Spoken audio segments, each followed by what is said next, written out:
Welcome to Dr. Creepin's Dungeon.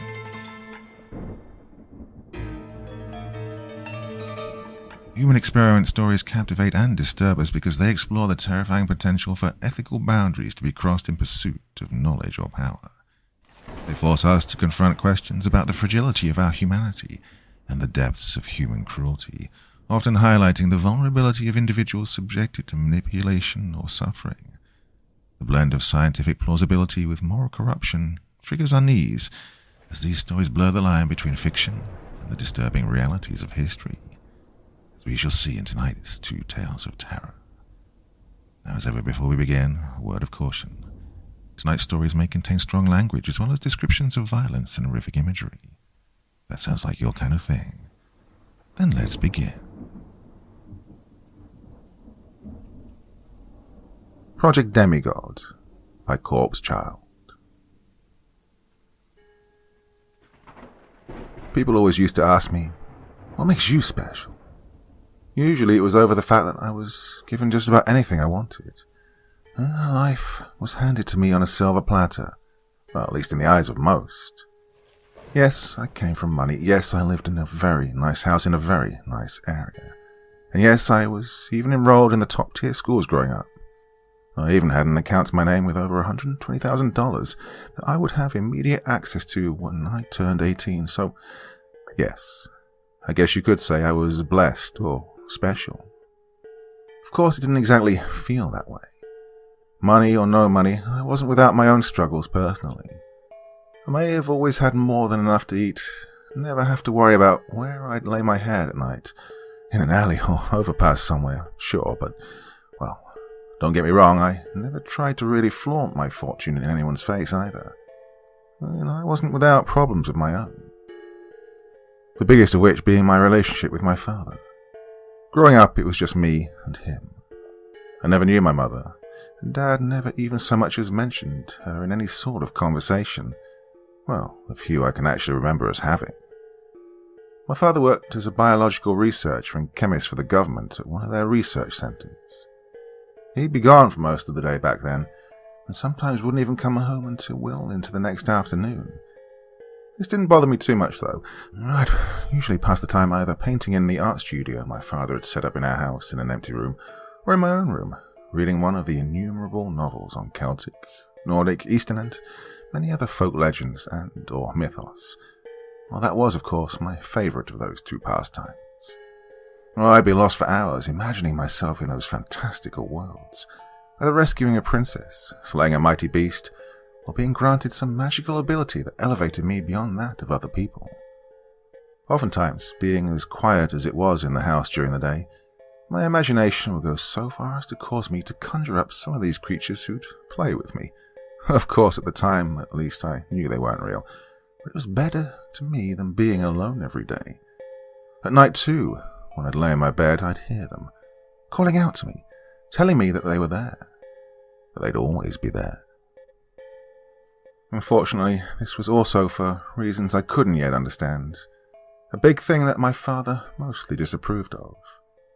I found this out when, one morning when I was younger, about 14 or 15 at the time, I came into my room from school to find him there, holding one of my paintings with the look of absolute fear chiseled into his face.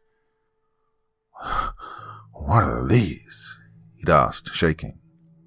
"Well, they're my paintings, Dad," I replied, confusion and anxiety mixing and causing my legs to quiver. His eyes further widened. I watched the olive complexion drain from his face, leaving him a ghoulish pale. "What's wrong with them?"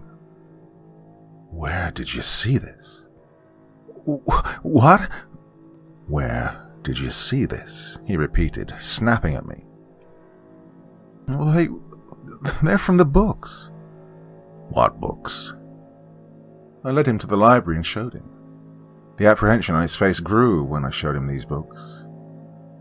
"Get out," he said coldly. "Get out and don't ever let me find you in here again, do you understand?" I just stared blankly at him.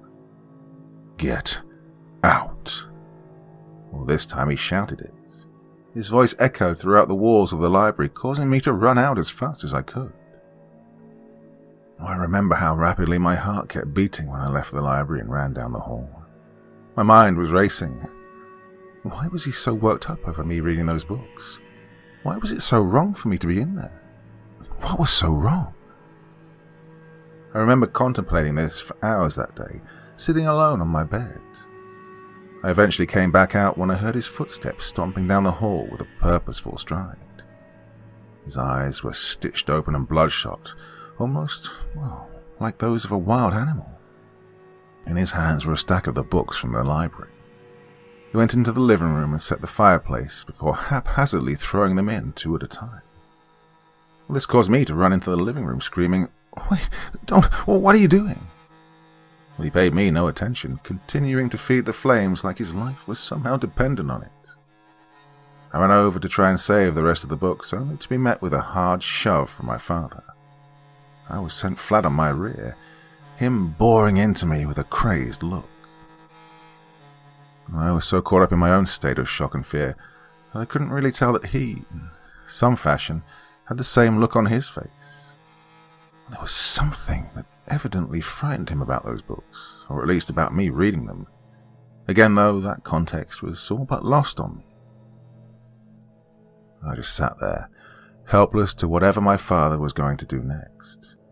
I expected him to wig out, to start throwing things around the room, or even to hit me. Something. Instead, he just continued staring at me in a state of fright all of his own. Eventually, his face broke into tears, which in turn caused me to turn on the waterworks myself. He seized me and held me close, sobbing heavily. I was confused, but more than that, I was afraid. My head was spinning so quickly that all I could do was hang there in his arms, crying my own eyes out. What was going on?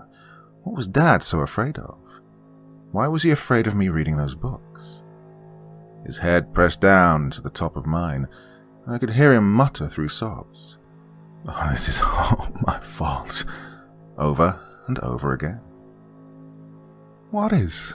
I whimpered, wanting much more desperately for an explanation of some kind than an apology. He never answered, though. Instead, he pulled away from me and made his way back into the library. I remained sitting still in front of the open fireplace. In front of me was only a handful of the stack of books he'd brought from the library. A part of me wanted to reach out and grab them, scurrying like a mouse back to my bedroom before Dad came back to burn them too.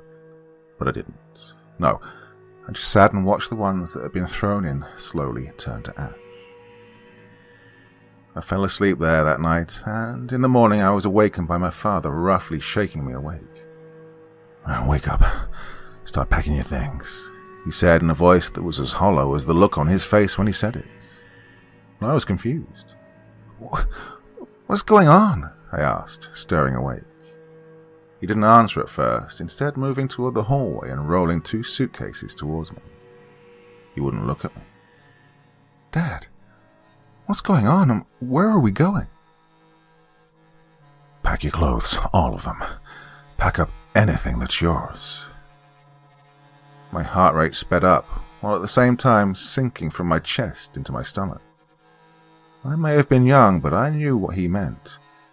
He was kicking me out. So I stood, my knees shaking. "What's going on, Dad? Why do I have to—" "Now," he snapped, now making eye contact with me once more. He had that same face he did the previous night.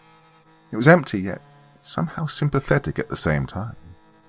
I could see that, whatever the reason was, he didn't want to send me away any more than I wanted to leave. I swear I even saw a single tear streak its way down his face. He shuddered, wiping his face with his hand. "Just please, Joseph, do as I say and pack your things." "Where am I going?" "You're going to stay with your Grandma Wendy for a while. She'll be by this evening to get you." He then started back into the hallway towards the library.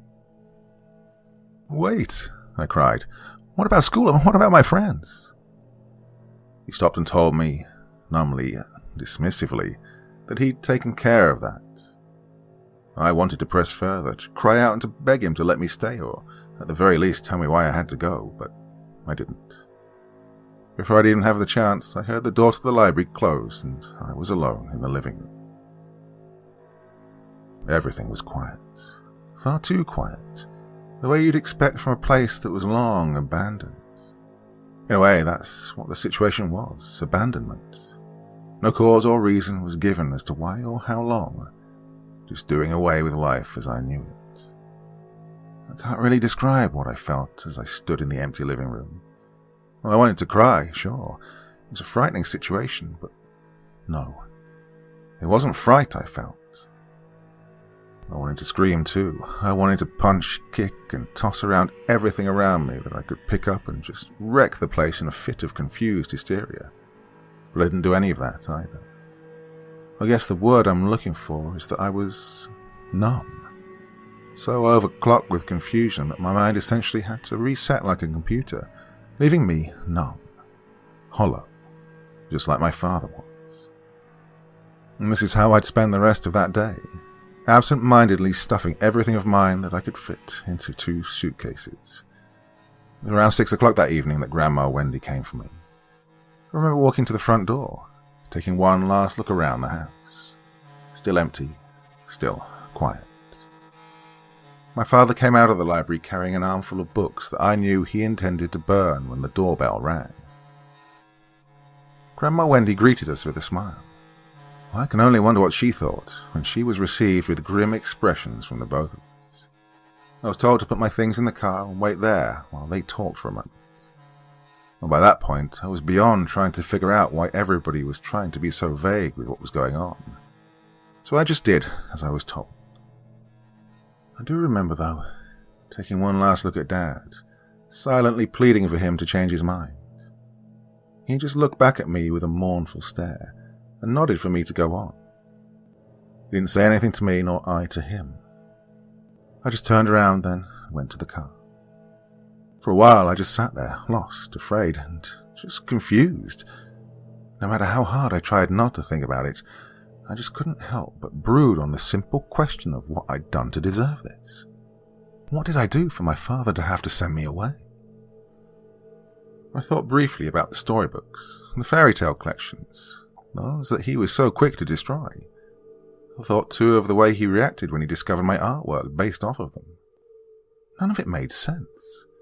Well, I, try as hard as I damn well could not come up with any logical answer as to why my father was so adamantly against me reading them, against my enjoyment of fantasy. All of this continued to lead me back to that one central question, one that only now, many years later, am I finally getting an answer for. What was I not being told? Tonight's episode is sponsored by AG1. AG1 is a comprehensive and convenient blend of over 70 vitamins, minerals, and other ingredients, including gut-friendly bacteria, antioxidants, high-quality mushrooms, and more. Now, I have a question for you. Do you remember turning 30? 40? How about 50? What did that feel like? How do you think about looking after your body now compared to how you used to? Like me, you might find yourself short on time. Are you sometimes too busy to plan healthy meals or prepare meals from scratch? Are you looking after yourself? One thing I've been doing recently is making AG1 part of my daily routine. Just one scoop of AG1 once a day contains the nutrients you need to support your mental performance, energy, heart health, and immune system. In terms of mental performance, I find that AG1 supports sustained focus without a coffee crash. Pantothenic acid supports my mental performance, whilst folate and niacin help to reduce tiredness and fatigue. What else? Well, I feel the benefits in my immune system. AG1 is my daily dose of vitamin C, zinc, and more to support overall immune health. I think what I like most about it is its simplicity, comprehensiveness, and convenience. Nutrition can be complicated, we all know that. We're constantly told to take 1,000 different supplements and do 1,000 different things to be the best version of us. Well, AG1 takes away all that worry. Over 70 carefully selected ingredients in one scoop, once a day. It really is that simple. So if you want to replace your multivitamin and more, well, start with AG1. Try AG1 and get a free 1-year supply of vitamin D and 5 free AG1 Travel Packs with your first subscription. Just go to drinkag1.com/creepin. That's drinkag1.com/CREEPEN. Check it out. Part 2. Well, as far as it went at the time, it was about 30 minutes later that Grandma Wendy came back to the car. I remember how she gave me a warm smile, sympathetic, silently telling me, "It's going to be okay now."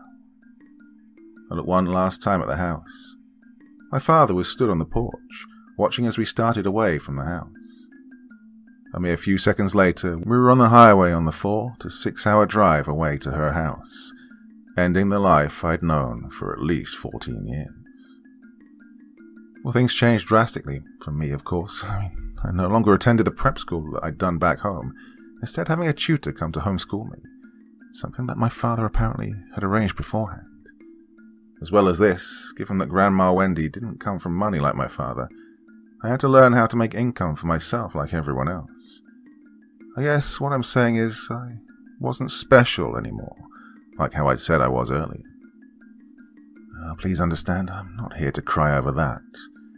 I'm not saying that because of that little paradigm shift that life became a waking hell or anything like that.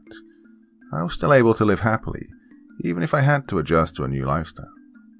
I grew up just fine, graduated, top of the class even if I wasn't actually there, got a bachelor's degree in English literature, and now I live in a very nice house of my own. Life went on, and I was still happy. And one thing stayed the same, though.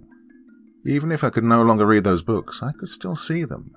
The beings, the fairies, the gods and goddesses from them. Even into adulthood, I'd still hear them calling out to me. They'd tell me how they wanted me to join them in their realm.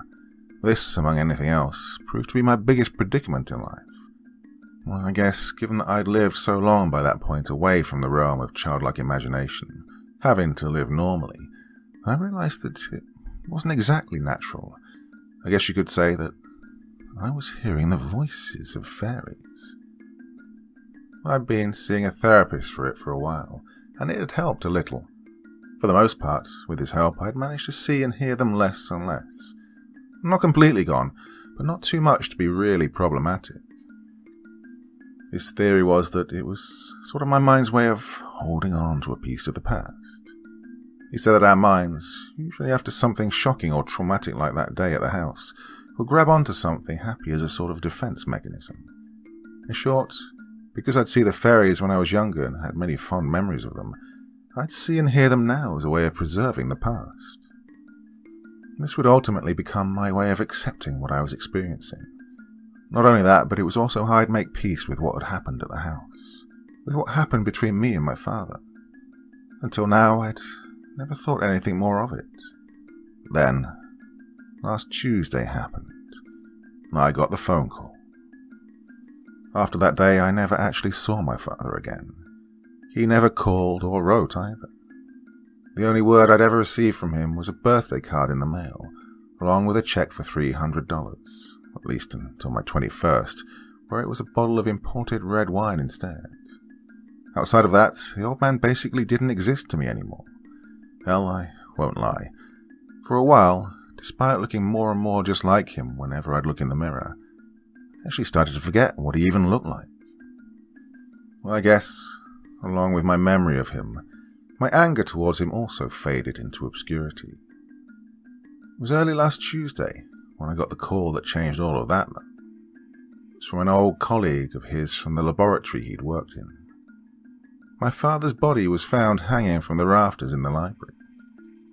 He told me he'd been absent for almost a month and a half, having put in a letter of resignation, and had gone to check in with him. When he was found, it was clear he'd been dead at least 3 days. I left the next afternoon to go back to my old home, having taken off a month from the office on paid leave. I arrived that evening where I was greeted by the colleague and a few of my father's associates, as well as men in black suits. Legal consultants, I figured. Each of them briefly exchanged condolences before leaving.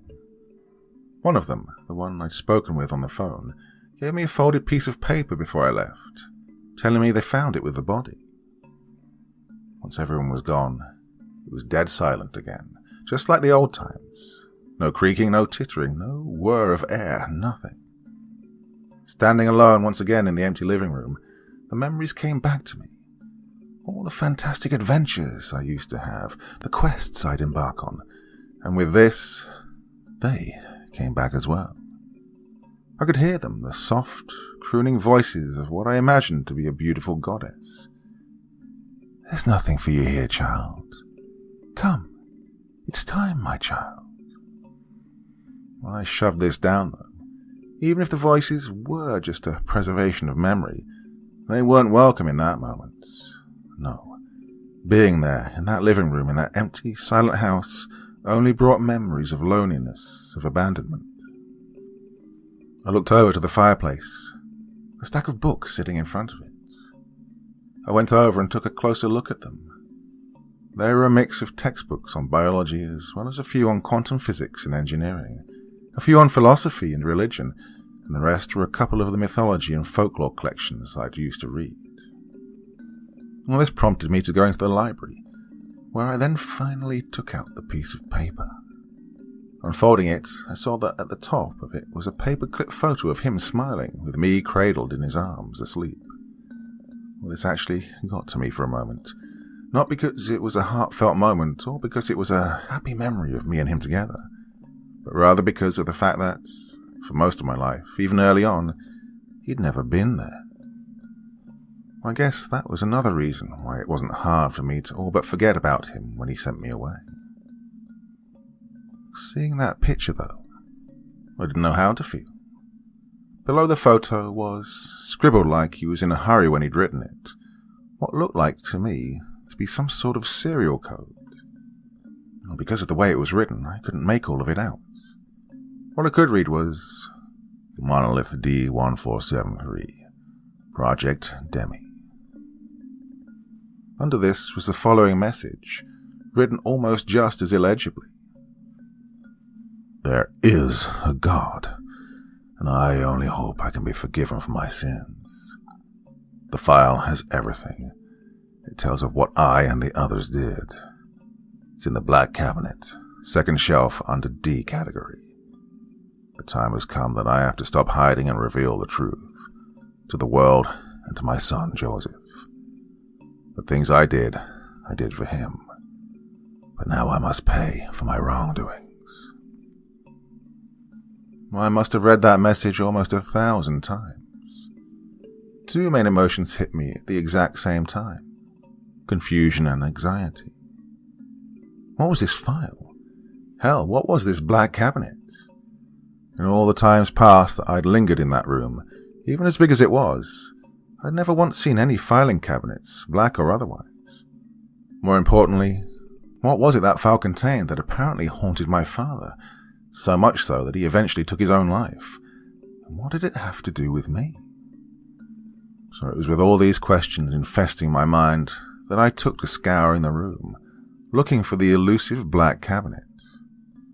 I tore that entire room apart, top to bottom, tossing books around, and eventually even resorting to toppling some of the shelves over to find it. It was only after, purely by accident, I'd thrown aside one of the large brown encyclopedias on the second-to-last bookshelf that remained standing, that I watched an area of the wall at the far end of the room, ironically the space that used to be occupied with the fantasy books I used to read, by the way, slide to the right, revealing a doorway to another room.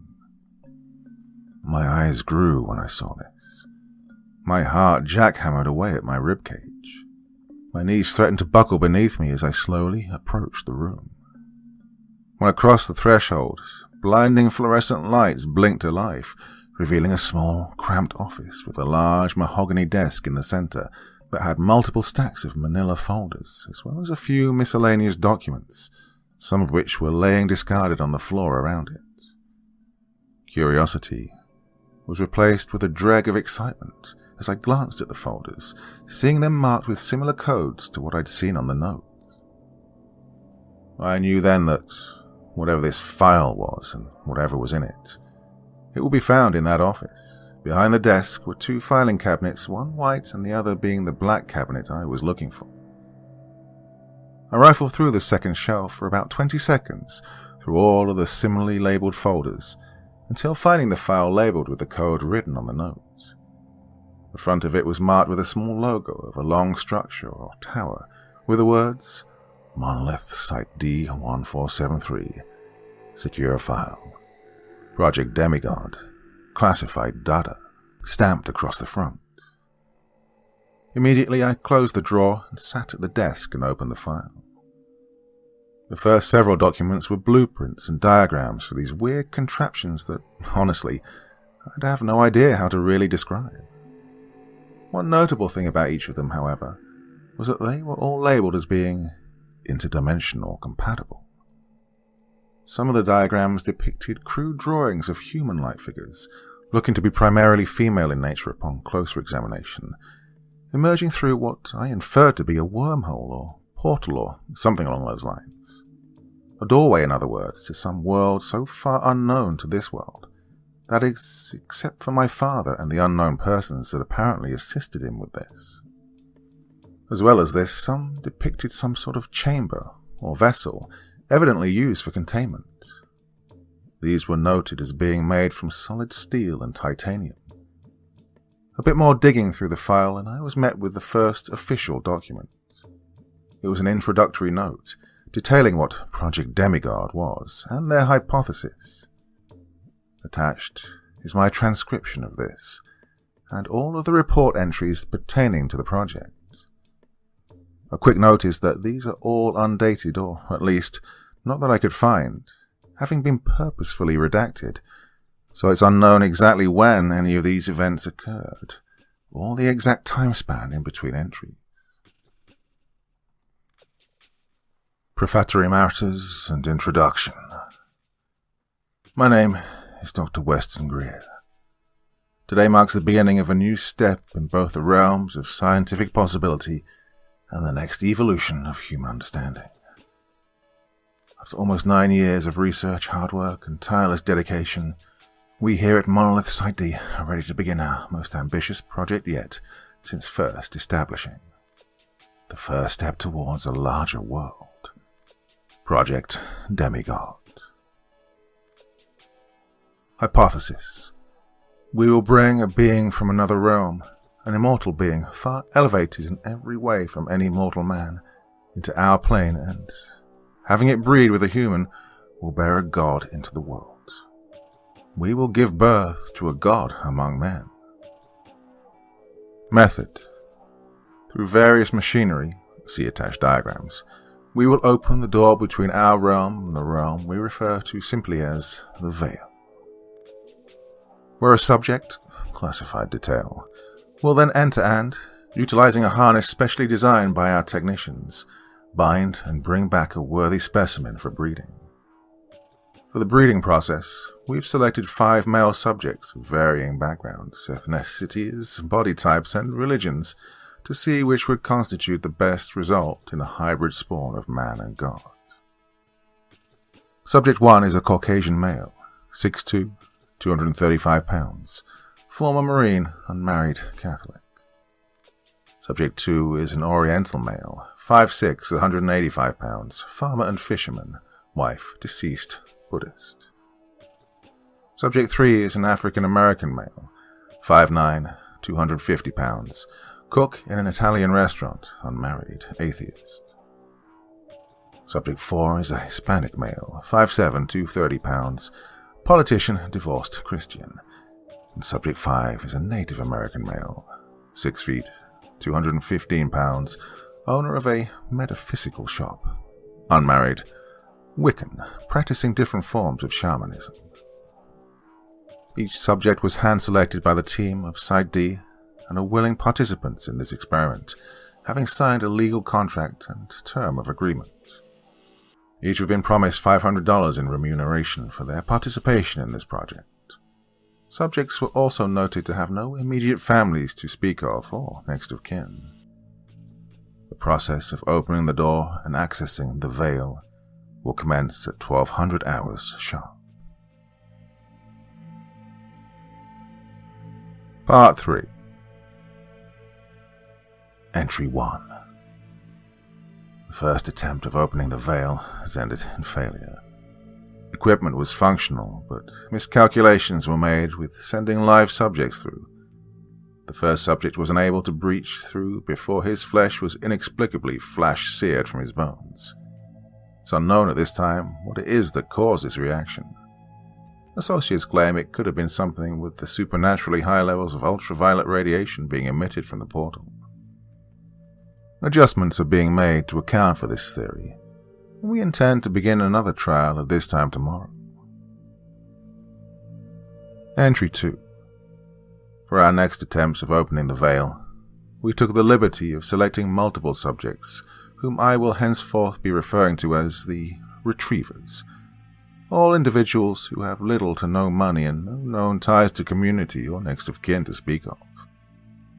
To gauge the most effective method for being able to survive the procedure, we tried various forms of UV protection for most of them.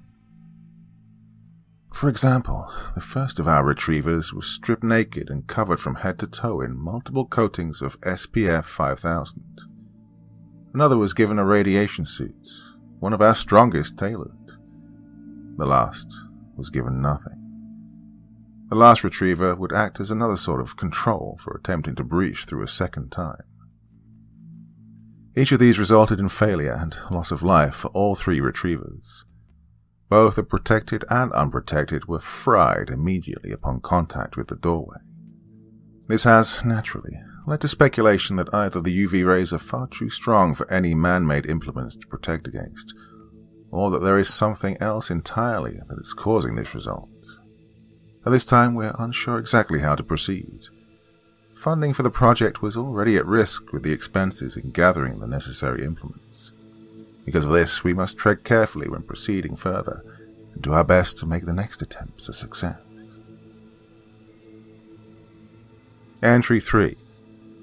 Another of the researchers of my team, Dr. Emil Pence, a theologist and professor of religion at the university, has given a new theory. It's his belief that because the realm in which we're attempting to access is largely similar to those spoken of in fiction, or mainly children's fiction, that perhaps success can be yielded by utilizing a child. The primary idea behind this belief is that, because children's minds typically hold on to the possibilities of fantasy and innocence more than the minds of adults, they may stand a better chance at withstanding the forces being emitted from the doorway. Most others are very skeptical to this theory. I myself am not entirely quick to attempt this either, though I will admit that a part of me finds itself considering it as the more plausible solution.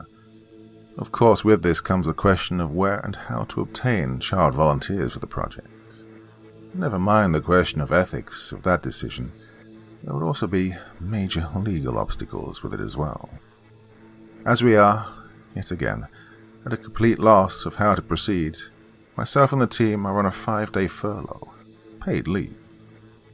Hopefully a short absence from the project will allow for a viable option to present itself when we return. Entry 4. After almost a week's leave, we still hadn't come to any viable conclusion. It was during our last conference that the idea of using children as retrievers was brought into question once again. Like last time, most immediately dismissed the idea, primarily due to the far-fetched logic Pence presented with it. I, on the other hand, was a little more open to discussing the idea. The dilemma presents itself once again. Where would we be able to find children who can volunteer for something as dangerous as this? I, personally, would be against it entirely, but I know of no other solutions at this time. Time is starting to run thin as well, with sponsors and with contributors to the project expecting an update in only a few weeks. They're expecting results. I currently, however, only have failure. Entry 5. What I do next I take no pride in. I will state for the record that this decision of mine did not come easily. It came only after many days and nights spent in long and drawn-out contemplation, and even then it would ultimately be the looming fear of the project being discontinued that decided me. What I do, I will also do without the assistance of many of the others, some of whom have defected on the project because of what I plan to do. My plan is to adopt a handful of the children from the local orphanage to utilize as retrievers. If Pence's theory is correct, and I can only pray with all my heart that it is, then by utilizing the children's capacity for imagination for their suspension of disbelief, they stand the best chance at being able to reach the veil without themselves being harmed. May God have mercy on me, and all of us, for whatever may happen next.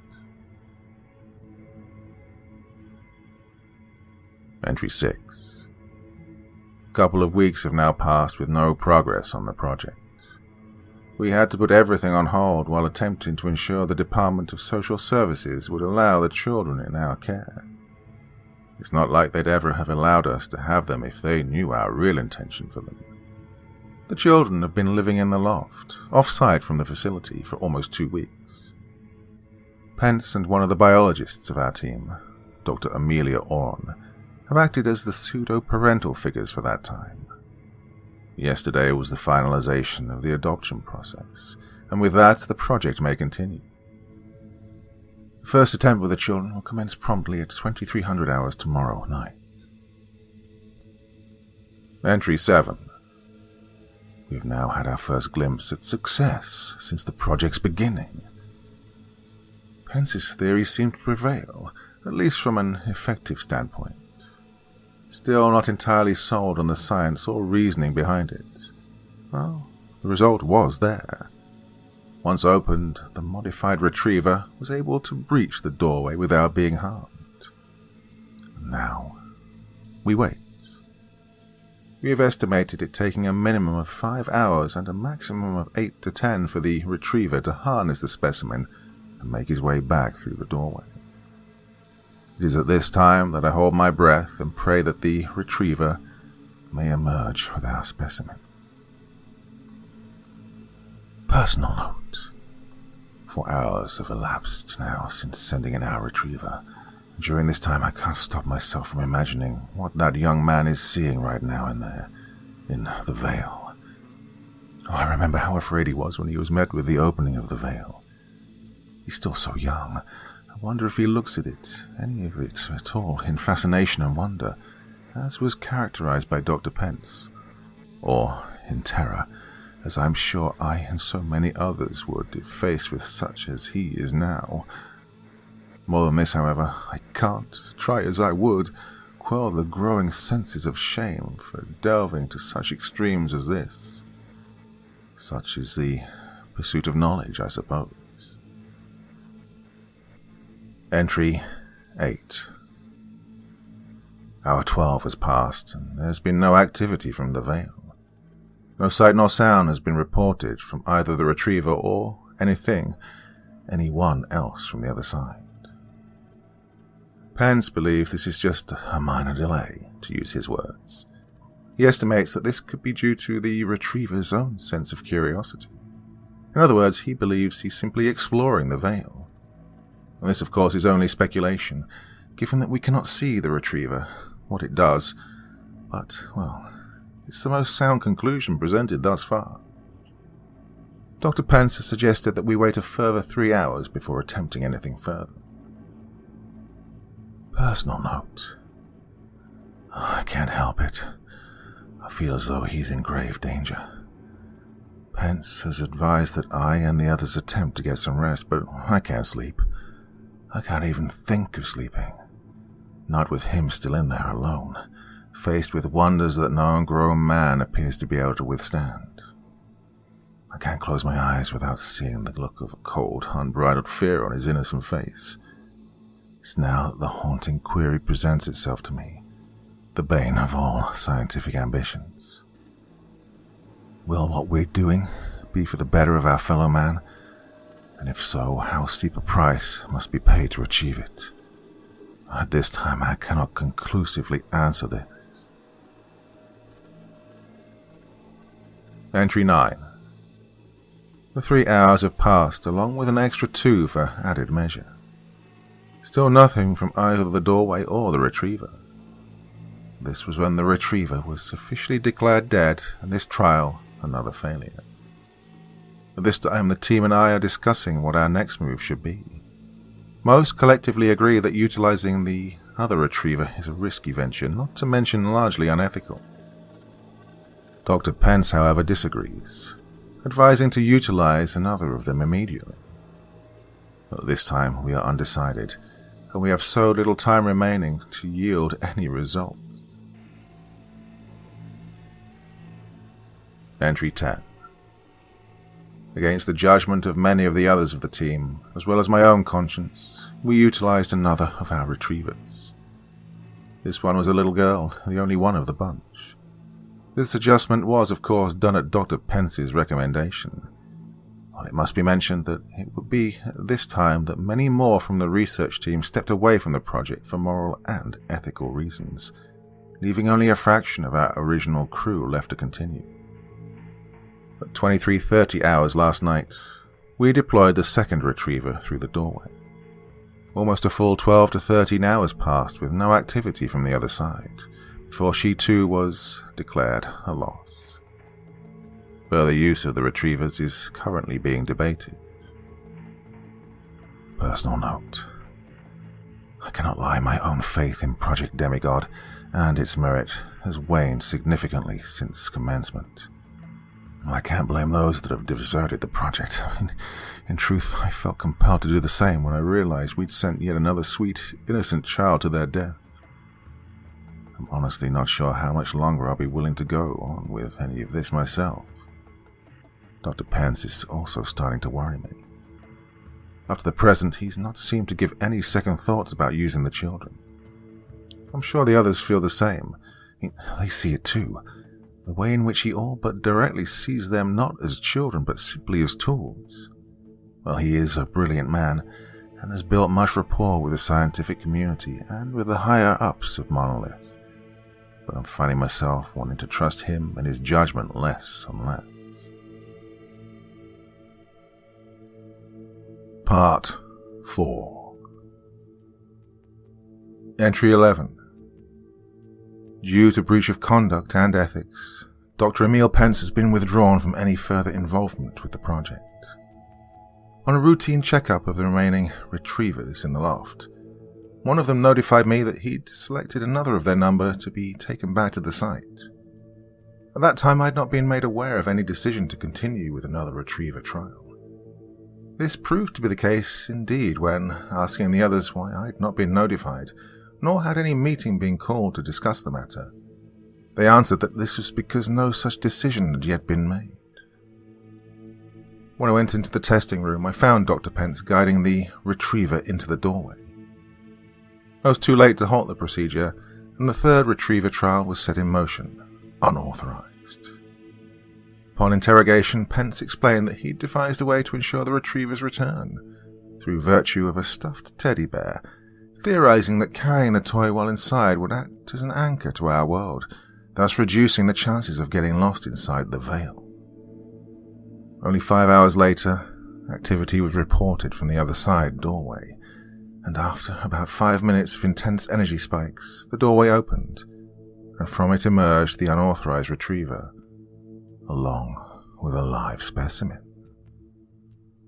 The trial was a success. All the same, though, I couldn't tolerate a blatant violation such as this. It was unanimously agreed that Dr. Pence cannot be allowed any further involvement with Project Demigod, for the safety and well-being of ourselves and of others. At this time, primarily for our own protection from legal prosecution over this, and for several losses of life, no criminal charges will be pursued against Dr. Pence. Personal note. This situation has served to only further solidify my anxiety about whether or not our work here is justified by the principles of scientific discovery. On the one hand, it would be, of course, easy to say that Dr. Pence's actions were foolish and wrong, psychotic even.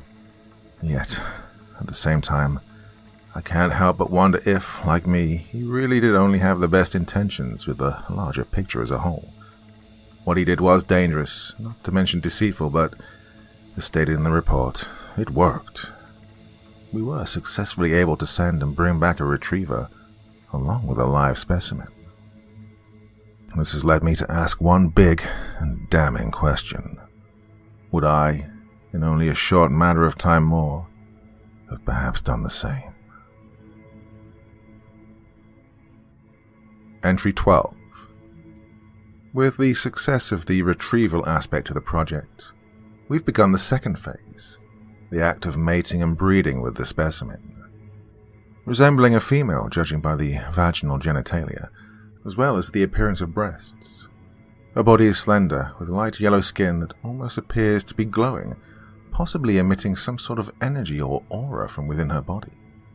Specimen will henceforth be referred to as Hera, named after the Greek queen of the gods and the earth, and mother of the mythical demigod Hercules. Well, Hera appears to be mute, being without the appearance of a mouth. It's currently unknown if and or how she is able to communicate. Also unknown at this time is what sort of adverse effects, if any, might be inflicted upon the breeding subjects after intercourse. We're left with only speculation for now. We began with Subject 3. He finished in about 3 minutes and was escorted back to his quarters with the other 4 subjects. We intend to wait another month before making another attempt at breeding. Entry 13. Subject 3 has begun complaining of experiencing extreme migraines, nausea, and frightening hallucinations. Subject appears to be suffering insomnia as well, as testified from the other subjects. Subject 3 will be given sleeping medication going forward. Hera has remained docile, almost catatonic, since her interaction with Subject 3. Any attempts at stimulating her have resulted in nothing happening. In another week, we will attempt to breed again using another subject. Entry 14. We utilized Subject 1 for the second breeding session. He was finished in 5 minutes. Hera reacted in a way perhaps more favorably to Subject 1 than Subject 3, judging from the way she appeared to submit more freely to him than the other. Of course, that's only a rough inference. Still, so much is unknown about Hera. Her mannerisms, her level of perception, and just her overall sense of emotion, made all the more impossible to figure out by her lack of communicative ability. For now, we can only guess that she somehow favors Subject 1. Subject 3, on the other hand, has been getting worse and worse. Despite routine doses of sleep medication, he's still reporting to suffer fits of insomnia and night terrors. Subject 3 has noted on multiple occasions to see a woman's face in his dreams. He describes this person as having pale, jaundiced skin, long, flowing, green, leafy vines for hair, and white, glowing eyes. He claims it to be tormenting him, chastising him as a person. As well as this, I've personally noticed how withdrawn Subject 3 has become from the others around him, always looking over his shoulder at every little noise and even acting aggressively when approached by others. Considerations now being discussed on the decision to cut Subject 3 from the project. In another month's time, the third breeding trial will commence. Entry 50. In the late hours of the night, Subjects 1 and 3 engaged in a brutal physical altercation. The other subjects evidently attempted to break up the two, but were unsuccessful. In the end, Subject 3 was the only one remaining alive, having murdered the rest. Subject 3 then attempted to make a beeline for the breeding room to Hera. An attempt was made by one of the other researchers, being without a security team due to limited funds, to subdue him with a tranquilizer. This resulted in Subject 3 claiming another victim by snapping the man's neck. Subject 3 was finally subdued when he reached Hera once again, stopping and immediately screaming for her to forgive him and to give him peace. This distraction provided an opening for me to come up behind and subdue him with a tranquilizer of my own. Subject 3 was immediately removed from the site, and steps have been taken to ensure that nothing he has seen or done here is spoken about.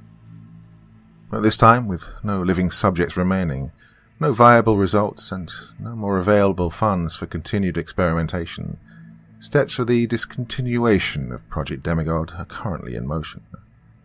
Most of the already skeletal staff have taken leave already from Monolith Site D, remaining are myself, Dr. Orn, and 2 of the other physicians from the project.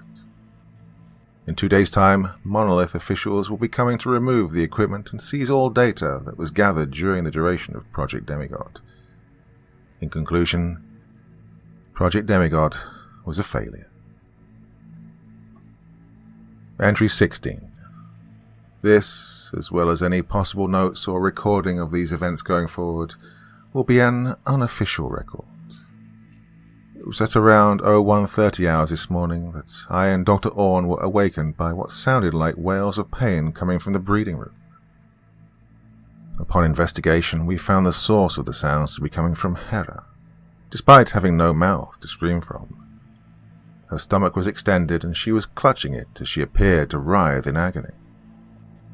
Her wailing became deafening with each passing second, and I and Dr. Orn were unsure of what to do. We decided to open the breeding chamber she was contained in and attempt to administer any medical aid we could in that moment.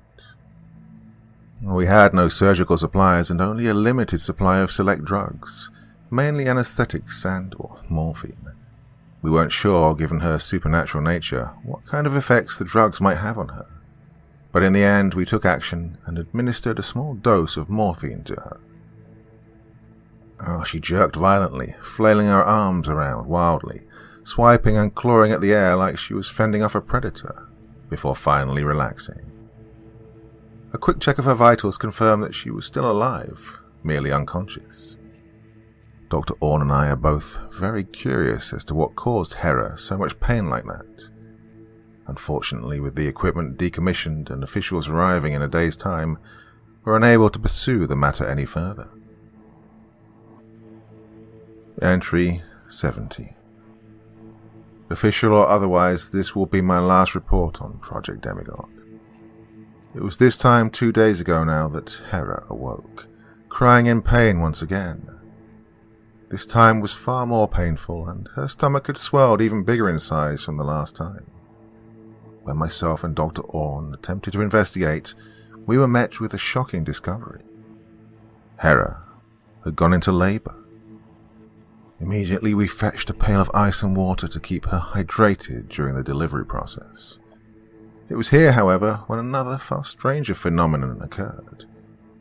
While we attempted to aid in the delivery process, Dr. Orn began seizing and clutching at both her stomach and her temples. She then began screaming that she could hear a voice speaking to her, taunting her, similar to the earlier situation before with Subject 3. This was then followed with Hera's body abruptly going motionless, while Dr. Orn began writhing and flailing, shrieking like Hera was. Dr. Orn underwent this hysteria for almost a full minute before her body seized up, stiffening, with her eyes rolled back into her skull. Her jaw distended and, in a voice I know not at all how to describe, she said to me, "You, Doctor, you did this. You murdered men and children, and now this woman? And to what end? You wish to bear God unto the world, and you will. You will father a child born from me, the fruit of your perverted ambition, and he will serve only as a reminder of such. You will look upon him not with pride but with grief at what you have done, and the day will come when his memory will be the end of you. A day when this child, your manufactured God, will find out who he truly is. You will hear my call in his heart, and will command power against you and all men like you, the likes no man before has ever fathomed, and will raise you all to ash." Upon her speech's conclusion, I heard a sickening crack of bone and squelching sound, followed by something protrude, nearly breaching from Dr. Orn's stomach. This happened again, this time succeeding in breaching her flesh. What emerged was a tiny, chubby foot belonging to a newborn infant. It waved frantically at the air. Dr. Orn's convulsing body slowly began to die down until fully relaxing in death. From her stomach, the spawn's hand began trying to free itself and the rest of it from Dr. Orn. or for a moment I simply stared on in terror before cautiously approaching the body. Still not yet having developed any muscle strength in its arms, the newborn couldn't free itself the way it evidently wished to. Unaware of any other action to take, I took a pair of sutures and the scalpel and performed a very crude emergency C-section, successfully birthing the child, as well as sealing the deceased Dr. Orne back up with the sutures. The newborn screamed and wailed, taking in its very first breath. I looked into the infant's eyes. It had light yellow skin, just as Hera had had. It also appeared to bear other resemblances to Hera, such as the eyes and light green hair. The miracle had happened. I, Dr. Weston Greer, bore a godlike creature unto the earth. But the question remains, just how high a price was my success achieved? I took the child in my arms and held it for a moment. Suddenly it fell unconscious, and I watched its skin change complexion from its original yellow to a more natural shade of olive. Its hair too changed to a darky brown. It looked peaceful resting in my arms, and yet I felt none of the warmth this feeling should bring. Instead, all I could think of as I watched it sleep were the lives that were senselessly spent simply for the pursuit of scientific expansion. It was with this in mind that I made the decision that I would raise the child myself. Taking the child, I seized this file and ran from the facility, where I've presently gone rogue. I've gone through the process of changing my name, as well as finding a new home, somewhere they're likely not to think to look if and when they do come for me and or the files. I live now under the name of Gerard Bishop, and the child I named after my middle name, Joseph. Admittedly, I fear those dying words. The day will come when his memory will be the end of you. A day when this child, your manufactured god, will find out who he truly is. He will hear my call in his heart and will command power against you and all men like you. I worry that, despite my best efforts to raise him with love, something will happen to turn him against me one day when he grows up. What exactly will happen when such a time comes, I know not. Nevertheless, as long as I can help it, Joseph will live a peaceful life with me. Everything that has happened and everything I do now, going forward, is for him, my life's true work.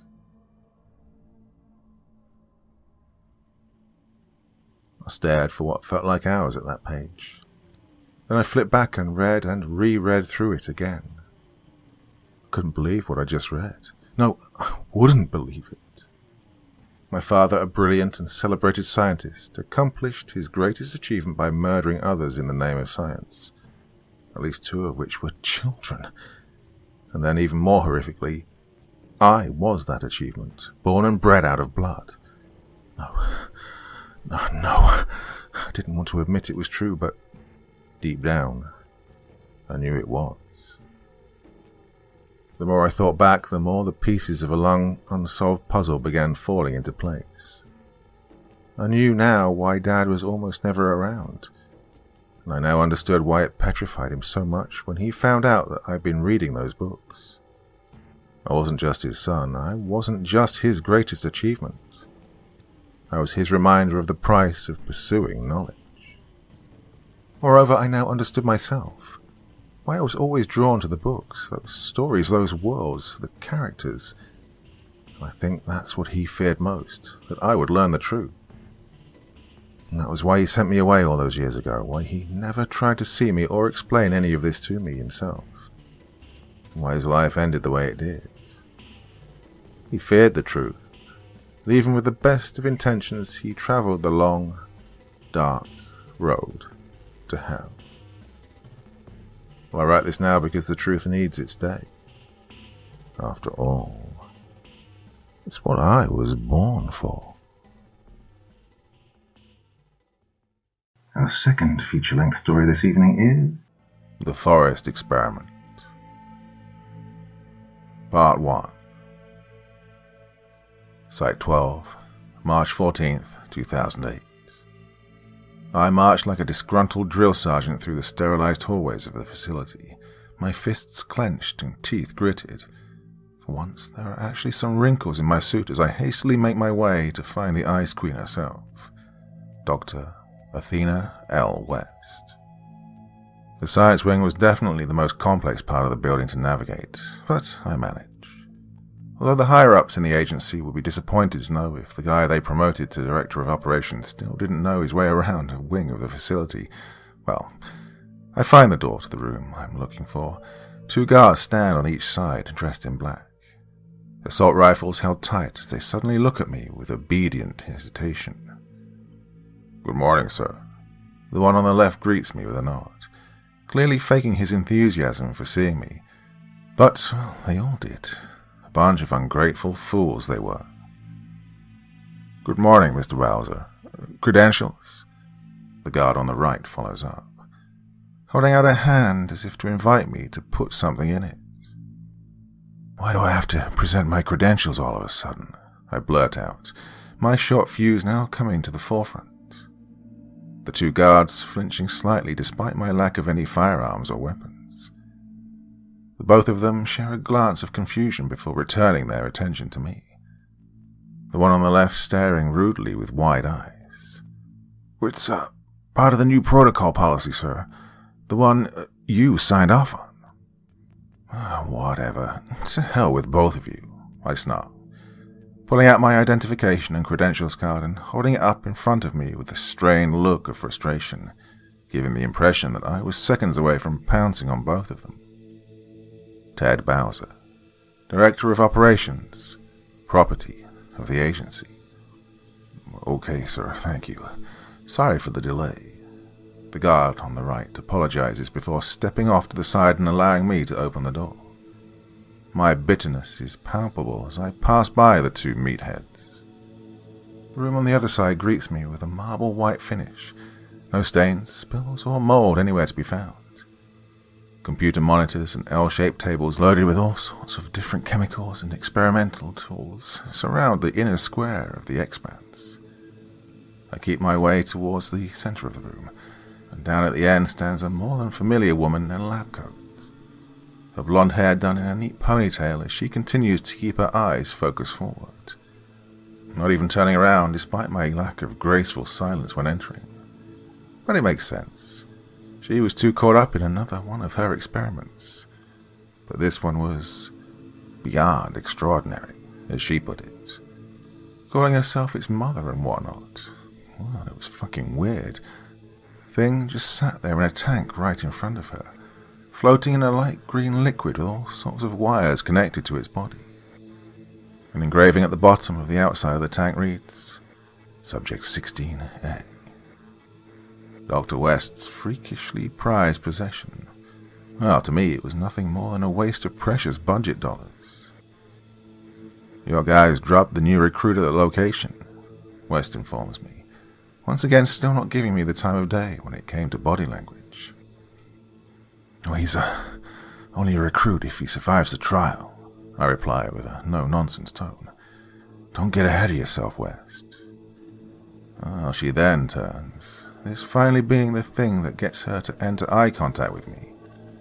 But her expression wasn't one of anger, no. It was more or less mild irritation, an emotion that both of us felt quite often around here. "Let's not forget this was all your idiotic idea, Ted," she barks.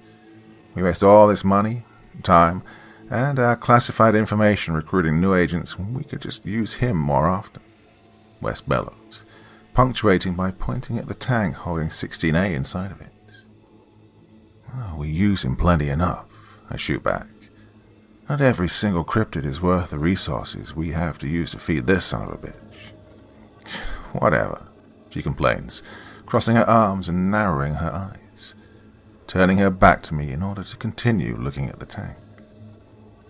"When you can, turn those experimentation B files into me. I need them in this system soon so we can move forward with implementing our new record-keeping system." "It's already done, so go ahead and take a look, or do whatever needs to be done to get yourself far away from me." West snorts, her thirst for control over the conversation rivaling mine. One day someone's going to slice that bitchy little smirk right off your face, I retort, before heading to the door, picking up the pace to get out of there as fast as possible. But it was obvious that Wes was still dead set on getting the last word. And one day you're going to regret being so much of an arrogant child as you are. Your head's far too big for your neck. Find that rich coming from you, I fire back with a final statement before throwing my hand on the knob, almost tearing the door right off its hinges. But I don't yell, scream, or lose my cool. Not in the traditional sense anyway. No, I simply begin my walk down the hallway back to my office. Multiple agents passing by as they continue to do their sweeps of the building. "Good morning, sir," one of them greets cheerfully, taking a hand off his weapon to signal me a wave. Fuck off. The Forests of Wyoming, March 15th, 2008. Camping, an activity that lots of people love and enjoy more than anything. Oh, the soothing isolation from the hustle and bustle of civilization, the s'mores, the bullshitting over a campfire. Once you get past the insects and occasional rain, things aren't so bad. Unless you run into a bear or mountain lion. Well, that is, until it happens to you involuntarily. There's nothing that gets your adrenaline flowing and mind racing like waking up in the middle of a campsite with no memories or recollection of events leading up to the strange and rather terrifying circumstance. I do the typical thing, slap myself several times over just to make sure I'm not having some vivid nightmare. But no matter how many times I strike my cheeks and leave behind a stinging sensation, nothing changes. Not my surroundings, my environment, or consciousness.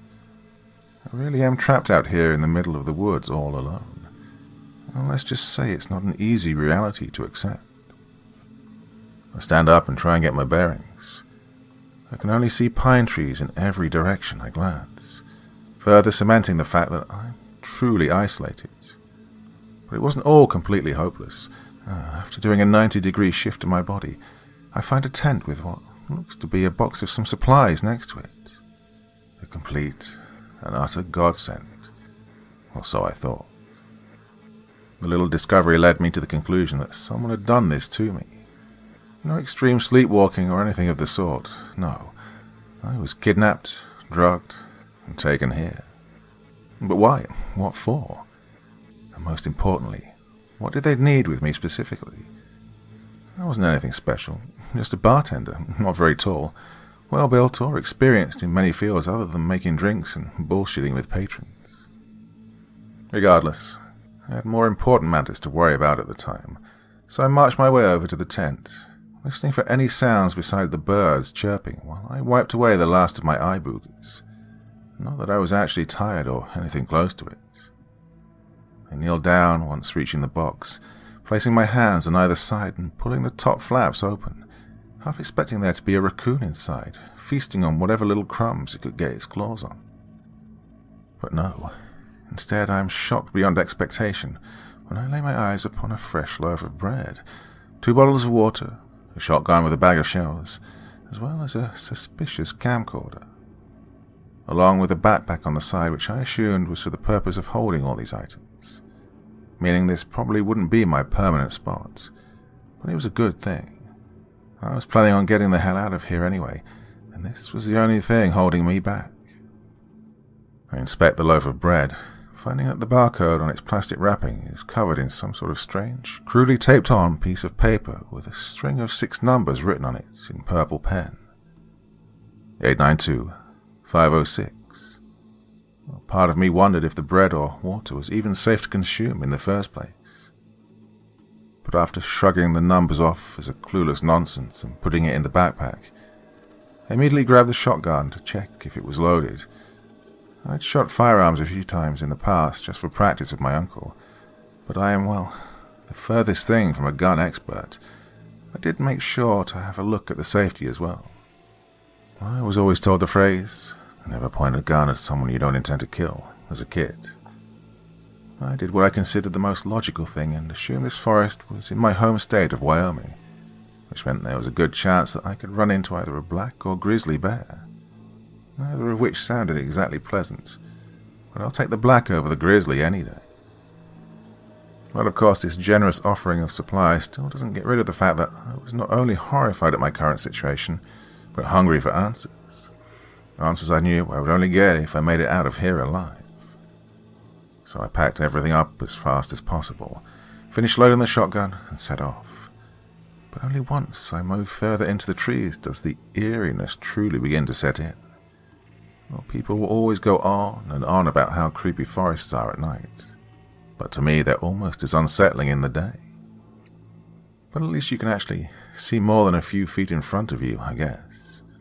Now, like I said, camping and activities such as that are fun, but you can't tell me you've never once felt a little jumpy while walking through the woods alone. If you're brave enough to even do it in the first place, that is.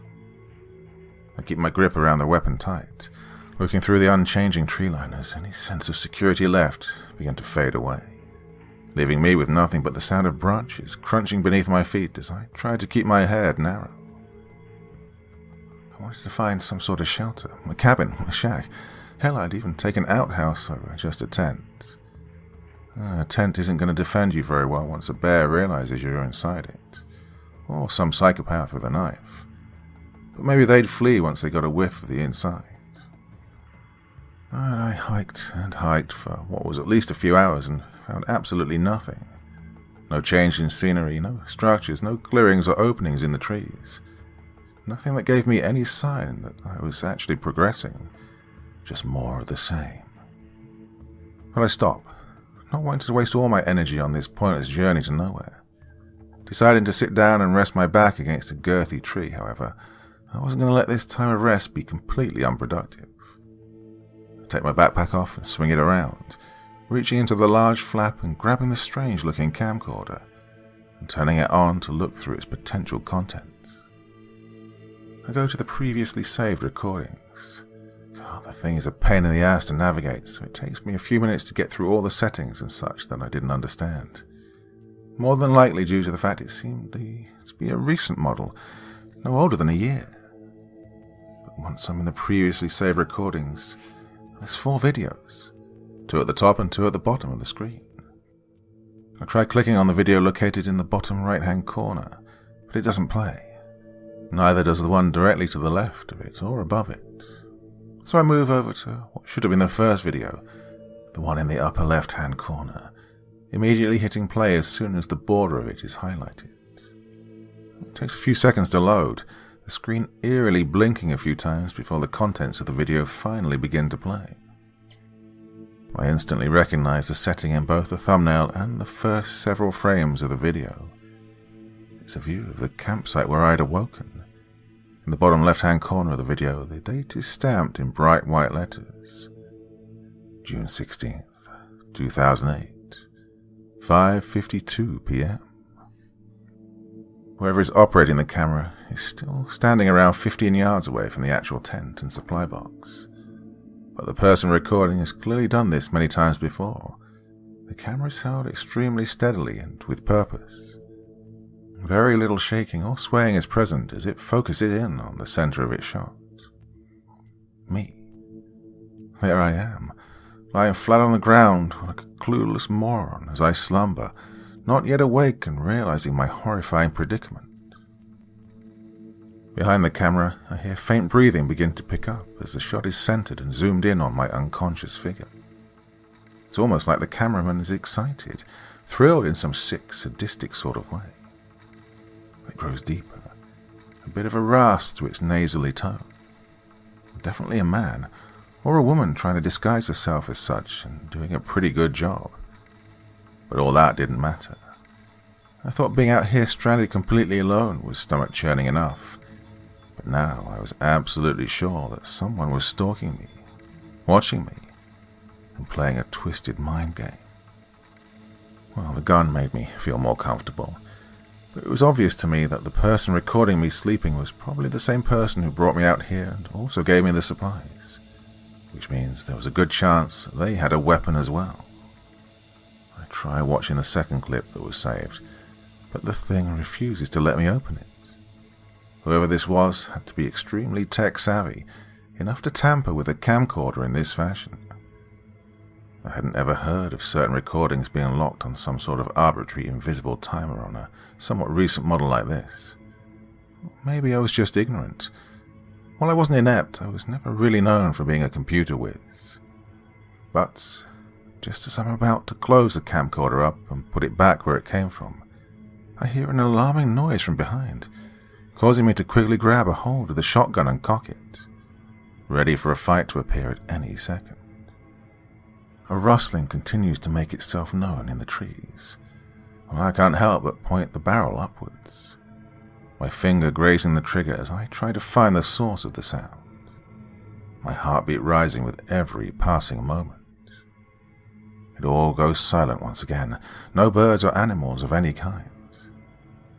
I start to turn my head 90 degrees, my instincts telling me that whatever originally created that noise wasn't in the same spot any longer.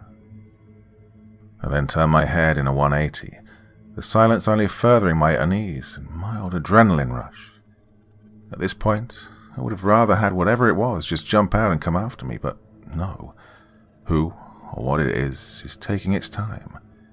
It wants me to be scared, to let my guard down and panic. I mentally demanded myself to just stay calm and keep my hand steady on my weapon, taking a few steps back without looking behind me, causing me to tumble over a branch and fall onto my back. I crash against the ground, the shotgun falling over to the side as I groan. A few pine cones lay underneath me and painfully collide with my back as I impacted the dirt below. But the sharp little sting of the cones pressing against my back was nothing in comparison to what came next. The rustling in the trees picked up once more, this time for a much lengthier period than before. Several seconds at the bare minimum, prompting me to quickly turn over and grab the shotgun once again. In my panic, I'm able to pinpoint the exact tree where the rustling is coming from, watching as the upper branches and pine needles move in unison. But no creature or being emerges from the top, not a living one anyway. A human corpse suddenly comes crashing down, smashing through a couple of the smaller branches below on its way down. This, of course, only creates scratches and small flesh wounds on his sickly pale skin, and the body, with next to no blood, barely running from the broken skin. The corpse impacts the ground face first, only a few yards away from me. I don't step forward, not at first. Instead, I keep my weapon trained on it, as if it was going to suddenly reanimate and try to rip out my jugular with its teeth. Well, let's just say I had watched one too many movies in my time. I start checking my surroundings, imagining Mother Nature just letting bodies start to rain down from the trees. It's not every day one just drops right in front of you. But considering everything else that had so far occurred, I guess it was a bit foolish to expect any sense of normality. And although I use this term lightly, I did eventually grow somewhat comfortable enough to approach the body. Not that I still didn't have both a million questions and emotions running through my head. I inched my way closer to the corpse, careful not to snap any loose branches or twigs as I closed the distance. Perhaps I wasn't the only thing that had heard this thing fall. Of course, my mind is coming up with every single terrible scenario that it could dream up, be it possible or not. But none of that comes to fruition, and the corpse just continues to lay there, slowly rotting away and once again becoming a part of the environment. Once I get about a foot away, I lean down slightly, kicking the corpse with my left foot and keeping a cautious expression strung across my face. And it turns out I had perhaps spoken too soon. The body suddenly began to thrash from side to side, as if something was inside trying to force its way out in a desperate attempt for survival. I move back and fire a shell into the back of the body, the kick making me fumble a bit but not completely fall over like a klutz, my right ear ringing just a bit from the raw decibels that this thing had produced. But none of it mattered. The corpse still continued to animalistically throw itself and tilt every which way. Well, this is despite the fact that I'd blown a sizable hole in its back. Although it soon became clear as to why the gunshot did nothing to stop the strange convulsions, because, well, I'd hit the wrong spot. Without warning, the back of the head burst open like a gore-filled water balloon, blood and spongy brain matter spilling on the side of the face and around the head. the ground underneath becoming soaked in all sorts of horrendous bodily fluids that no man should ever have to witness. But, well, it didn't end there. From the fleshy hole emerges a familiar yet completely alien-looking entity, something you'd find in a sci-fi movie. It's about the size of an average adult man's hand, possessing the abdomen and body structure of a black widow spider, but with a number of legs more in line with that of a damn millipede. Its skin was a glossy grey, giving it an almost metallic appearance, although there was still a sizable bit of blood covering its surface area due to where it had violently just emerged from. No eyes could be seen or discerned, but it's not like I was specifically searching for them at that time. No, I was far too busy frying the bigger fish of how the hell this thing could have torn through a human skull as if it were wet toilet paper. The creature sits in its gooey mess of gore, slowly using its hundreds of grotesque legs to turn and do what I assume was glaring at me with a ferocious malice. Lets out a simultaneously barely but painfully perceptible, high-pitched screech, almost as if a dog whistle was lodged in its throat. The creature effortlessly producing this horrific sound, which was much louder than it had any right to be.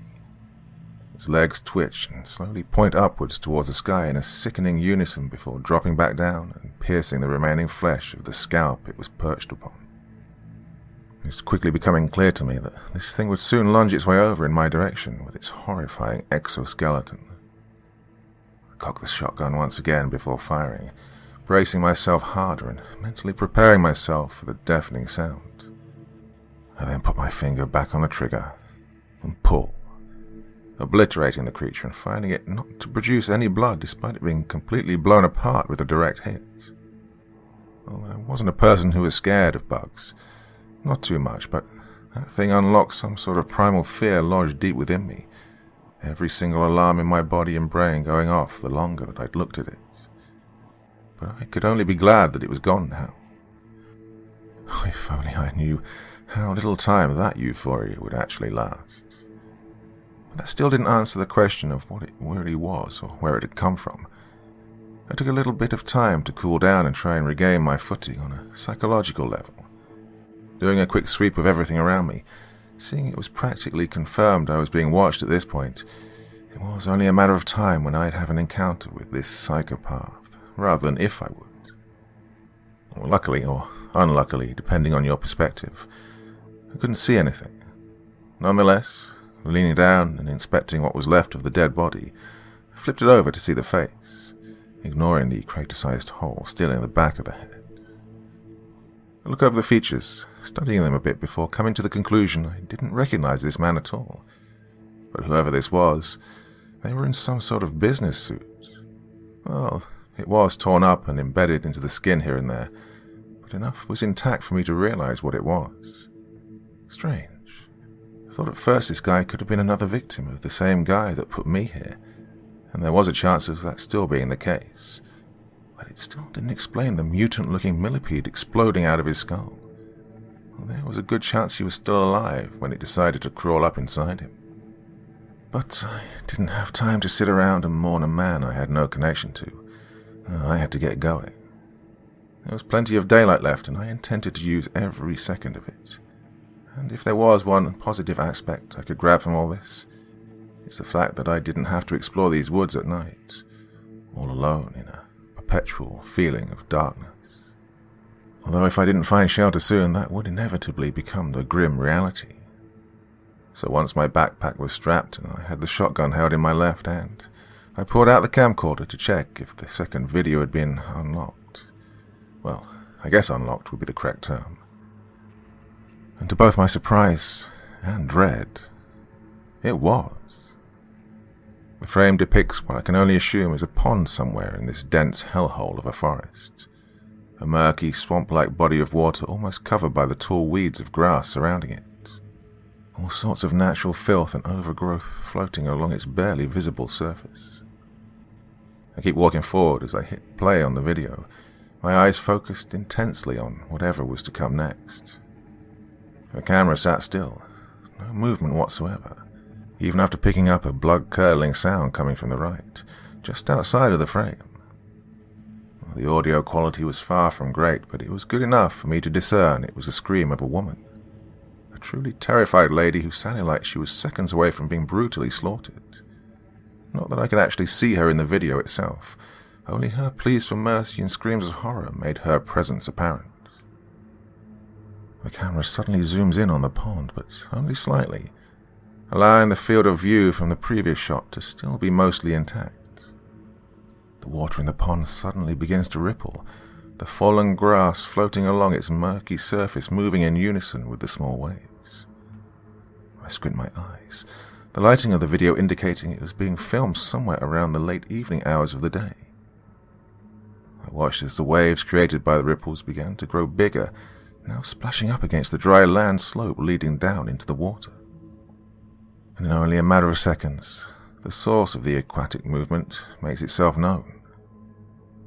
A group, or rather an army of those mutant millipede creatures emerges from the water, all of them crawling up the land slope in a sickening, military-esque formation, their legs all practically synced up together. I estimated on the spot that there had to be at least 40 or so of these things. The herd travels about a dozen feet away from the edge of the pond before suddenly halting, a lot of them turning to focus their attention on the lady screaming out of frame, whoever she was. Once they're apparently looking in her direction, they raise their legs and point them into the air, the creatures letting out their recognizably painful high-pitched screeches in unison. Even the audio in the video is loud enough to make the camcorder itself vibrate right in my hands. The woman's howls only grow more potent as their legs come back down to ground and they begin to crawl towards her off-screen. I found myself deeply disgusted at my own morbid curiosity to finish the clip, but part of it's due to the fact I could potentially find more useful information about the creatures in here, especially now that it was confirmed I'd probably be dealing with way more than one in the future. The woman's futile cries for some sort of divine intervention are cut short by what I can only describe as one of the creatures attempting to crawl its way into her mouth, the sound of her throat being viciously clogged by its mass as it forces its way deeper into her esophagus. Of course, well, I couldn't actually see any of this, but fear of the unknown and the unseen is a powerful thing. As to what the creatures did once they were inside a human body was still a mystery. I was only, unfortunately, aware of what had been so far displayed in front of me. The camera began to shake vigorously, but the scenery didn't change. It still focused on the pond with that haunting, muffled, choking screams of the woman erupting throughout the area as she dies her slow, agonizing death at the hands of these many-legged demons. But why not help her?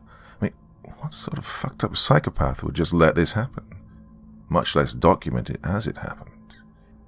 Perhaps whoever this was had some sort of connection to those things. Luckily, the horrific clip ended after only a few more seconds of shaking.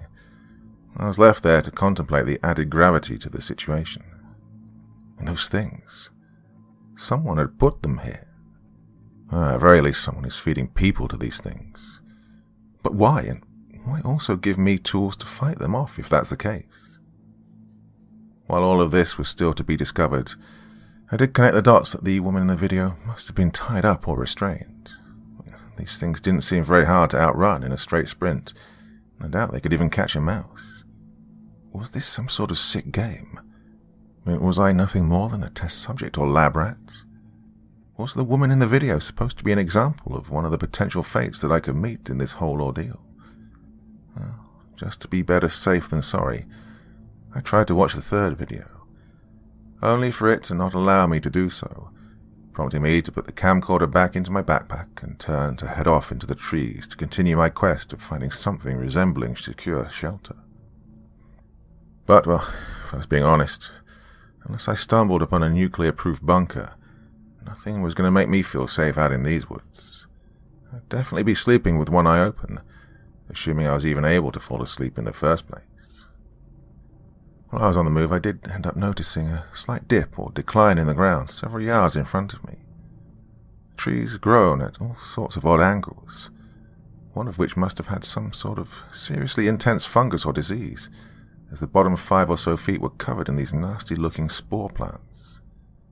A mucus green with these dark red rims on the edges to the openings. Of course, I don't dare touch them. God knows what kind of zombie apocalypse would begin if I did. But I can't help but study them, squinting my eyes to see what might be inside the spores themselves. But all I could make out is a lifeless, void-like black. They secrete a sort of white pus, similar to what comes out when you pop a pimple. Wasn't a whole lot, but enough to spill over the edge of the spore rim and drop onto the ground, a bit of it pooling up at the base of the tree. I backed up as it came within inches of touching my shoe. It doesn't help the fact that I nearly gagged from the absolutely putrid smell of the spores, a scent that I can only describe as a combination of spoiled meat, long-expired milk, and mouldy cheese, all of which had been thrown in a trash compactor and then sprayed with skunk urine. "Christ," I cried, holding up my free arm and covering my nose, backing up further as I attempted to shut my nostrils airtight. Well, it was putrid to say the least, something that would give manure a run for its money, but it wasn't long before the spores gave me something a lot more important to worry about. I looked down at the small pool of pus still not far in front of me, squinting as I watched it begin to flow inwards, despite no sort of incline or decline. The thick, milky substance started to change its shape into that of a narrow river with a pattern of thin lines sticking out of each side. But after looking closer and coming to an unsettling realization, it became clear what the pus was truly changing into. It began to elongate, growing more and more of those thin lines, except for the fact they weren't just lines, no. They were legs. The legs of those freakish mutant millipedes. The pus splitting into different liquid bodies and multiplying its base number for the creatures. The pus darkened from its original milky white color into a metallic grey that I had known all too well by this point. Its density increasing as well, while the details of the creature became more and more apparent. The pores appeared to explode and self-destruct after secreting a certain amount. I cocked the shotgun as its transformation was nearly complete. The features of the thing were fully formed after a few more seconds, but this time I didn't give it the chance to make that ear-piercing shriek or stick its legs into the air. I quickly took aim and pulled the trigger, hopefully blowing the creature back into whatever strange and hellish dimension it came from. But this time it wouldn't be so simple. The remaining spores began to split and secrete out the white pus. A bit of it getting on my shoe this time round, causing me to internally freak out as I tripped and fell straight onto my back like a threatened prey, dropping the shotgun in the process. I tumbled backwards, multiple somersaults as I groaned and desperately tried to find a branch or an object to hang onto and stop my fall down the steep incline. A rose bush grazing my back and cutting me as if I was a block of cheddar on a cheese grater. I felt my body snap multiple branches, my back being further scratched and lacerated by assortments of rocks and other debris while I kicked up any loose dirt or soil in the ground on my way down. The backpack was doing very little to save the highest and lowest points of my back. Only the center had received next to no damage. But the forest seemed to take pity on me as I finally began to slow down, thinking with only a fraction of a second, by throwing out my left hand and latching on to a thick tree branch, causing my fall to suddenly stop and send the leftover momentum up into the rest of my body. I slightly swung to the left, nearly hitting my head on the tree in a brutal impact. But after all is said and done, and I am wrongfully sure that my clumsy fall down the hill has ended, I looked up, back right at the spot where I had been standing and observing the tree with the spores, most of which were now destroyed. Well, I expected to see the creatures racing down the hill and coming after me, all of them in a terrifying horde of thousands of little legs scurrying across the dirt as they closed in on me. But no. Instead, at the top of a hill, stood a man, dressed in all black gear like some sort of private military soldier, an assault rifle gripped in his hands as he stared down at me through a dark visor of some sort. The only things I could visually make out was his mouth, his chin, and just barely his eyes. His lips curled into a shit-eating grin, clearly amused at my misfortune. "Hey!" I shout, now attempting, but failing to raise myself up against my feet after regaining balance, still slightly dizzy from the events of my fall. "Who the hell are you? What is this?" Well, to my surprise, he actually responds, his voice hoarse and low, like what you'd expect a bull to sound like if it were capable of speaking. "Someone who's passed," he chuckles, right before putting one foot forward. "Stay back. Stay the hell away from me," I holler, mustering up as much courage as possible to stand my ground despite the power imbalance. I instinctively reach for the shotgun, only to remember it had left my grasp long ago. "It's not me you have to worry about. Not yet," he replied in a slow-moving tone, his grin quickly fading into a more blank expression. But after hearing the familiar sounds of the millipede's screeches coming from behind this sketchy soldier, I looked down near his feet, spotting several on each side of him, lining up as if they were about to start an Olympic sprint race. They didn't attack him in the slightest. Instead, it looked as if they actually listened to him, like he was commanding them. A walkie-talkie hanging alongside his utility belt crackled to life with a muffled voice coming from the other end. Well, he quickly picked it up and held it close to his mouth, pressing down the button to respond to this mystery man. "This is Agent Ben. The last of the spores have self-destructed. I've got the PR in position. He's incompetent as hell and he ain't worth our time. Can I please kill him now? This is getting old." I'm too far away to hear what the man on the other end said, but whatever it was, it couldn't be good for me. But nonetheless, I decided my best option at that moment was to stay put, because by the look on his face after the response to his request was made, he'd been told no. Running away seemed like a way to seal the possibility of getting myself shot in the back, despite what the man in charge had told him. "What do you want from me?" I demanded. "I didn't do anything to deserve this. Why me?" The soldier glared back down at me, seemingly irritated by my endless probing. "You've got no family. No one will miss you. And if you survive, you'll find out," he growled, putting his walkie-talkie back on his belt and turning to walk away. Wait, I plead. "Just hold on, there's got to be some way we can make a deal, an agreement, a pact, something. Are they making you do this? We can help each other out." "No can do. The boss wants to see what you got. And so far you're not impressing anyone." "Who's the I began before getting cut short by a bullet whizzing over my head, startling me suddenly enough to cause me to let go of the branch I was grasping onto. I fell down the short remainder of the hill, a few more fresh scrapes and shallow cuts being welcomed onto my back and arms. My shirt was torn as well, strips of blood staining the torn fabric. It was clear that the guy didn't actually want to hit me. He just wanted to scare me, to startle me and move me somewhere else. And from my perspective, well, he got what he wanted. I wasn't nearly far enough away to justify him missing, especially with proper training and experience handling a gun like that. I gritted my teeth as I rushed to get back to my feet, because I could hear the millipedes crawling down the hill in my direction. That's how many of them there were. Except for this time, I didn't have a weapon to defend myself. There were far too many of them to take on without one.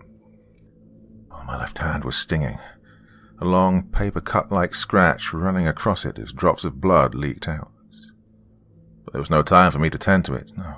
Instead, I started to run, pumping my legs with every ounce of strength I could muster, sprinting full speed away from the millipede army currently on my tail. Even though my previous assumption of their low speed was correct, I still couldn't run forever. And if they had great endurance, then I was in serious trouble. But just to be prepared ahead of time, I quickly grabbed the largest stick I could find while dashing through the tree line. It wouldn't save me, but at least I wouldn't die lying on my back. Their screeches were horrendously ear-shattering behind me. I could hear them growing quieter as time went on, indicating that I was successfully outrunning them, at least for the time being.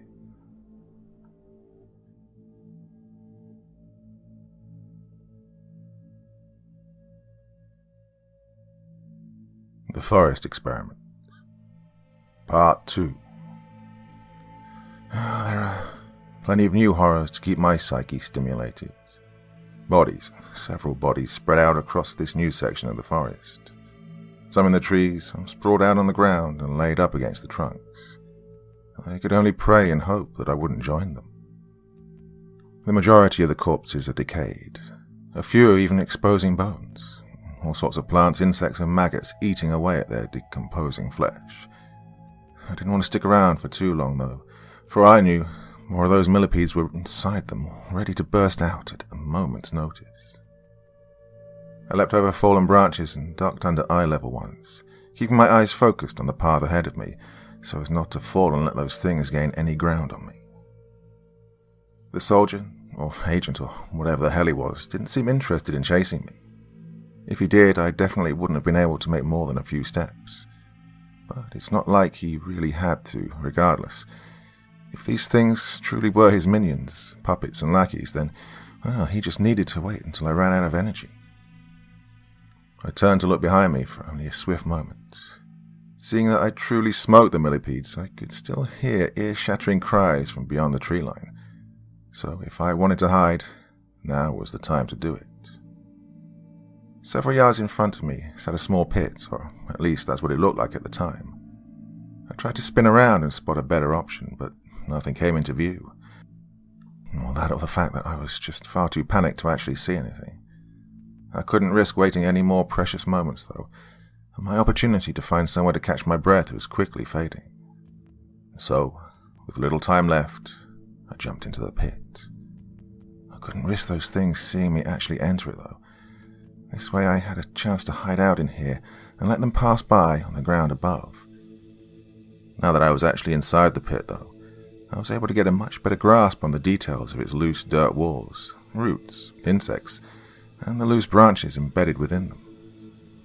I tried to put my back against one dirt wall of the pit in order to get some recovery time from the fatigue, but instead of feeling bumpy dirt surface attempting to poke its way through my shirt, I felt nothing, and instead just found myself laying flat on the bottom of the pit after a quick and clumsy collapse. Well, you can imagine my surprise when I turned back to see a tunnel. A crawl-space-sized tunnel inside the pit. I didn't immediately go in.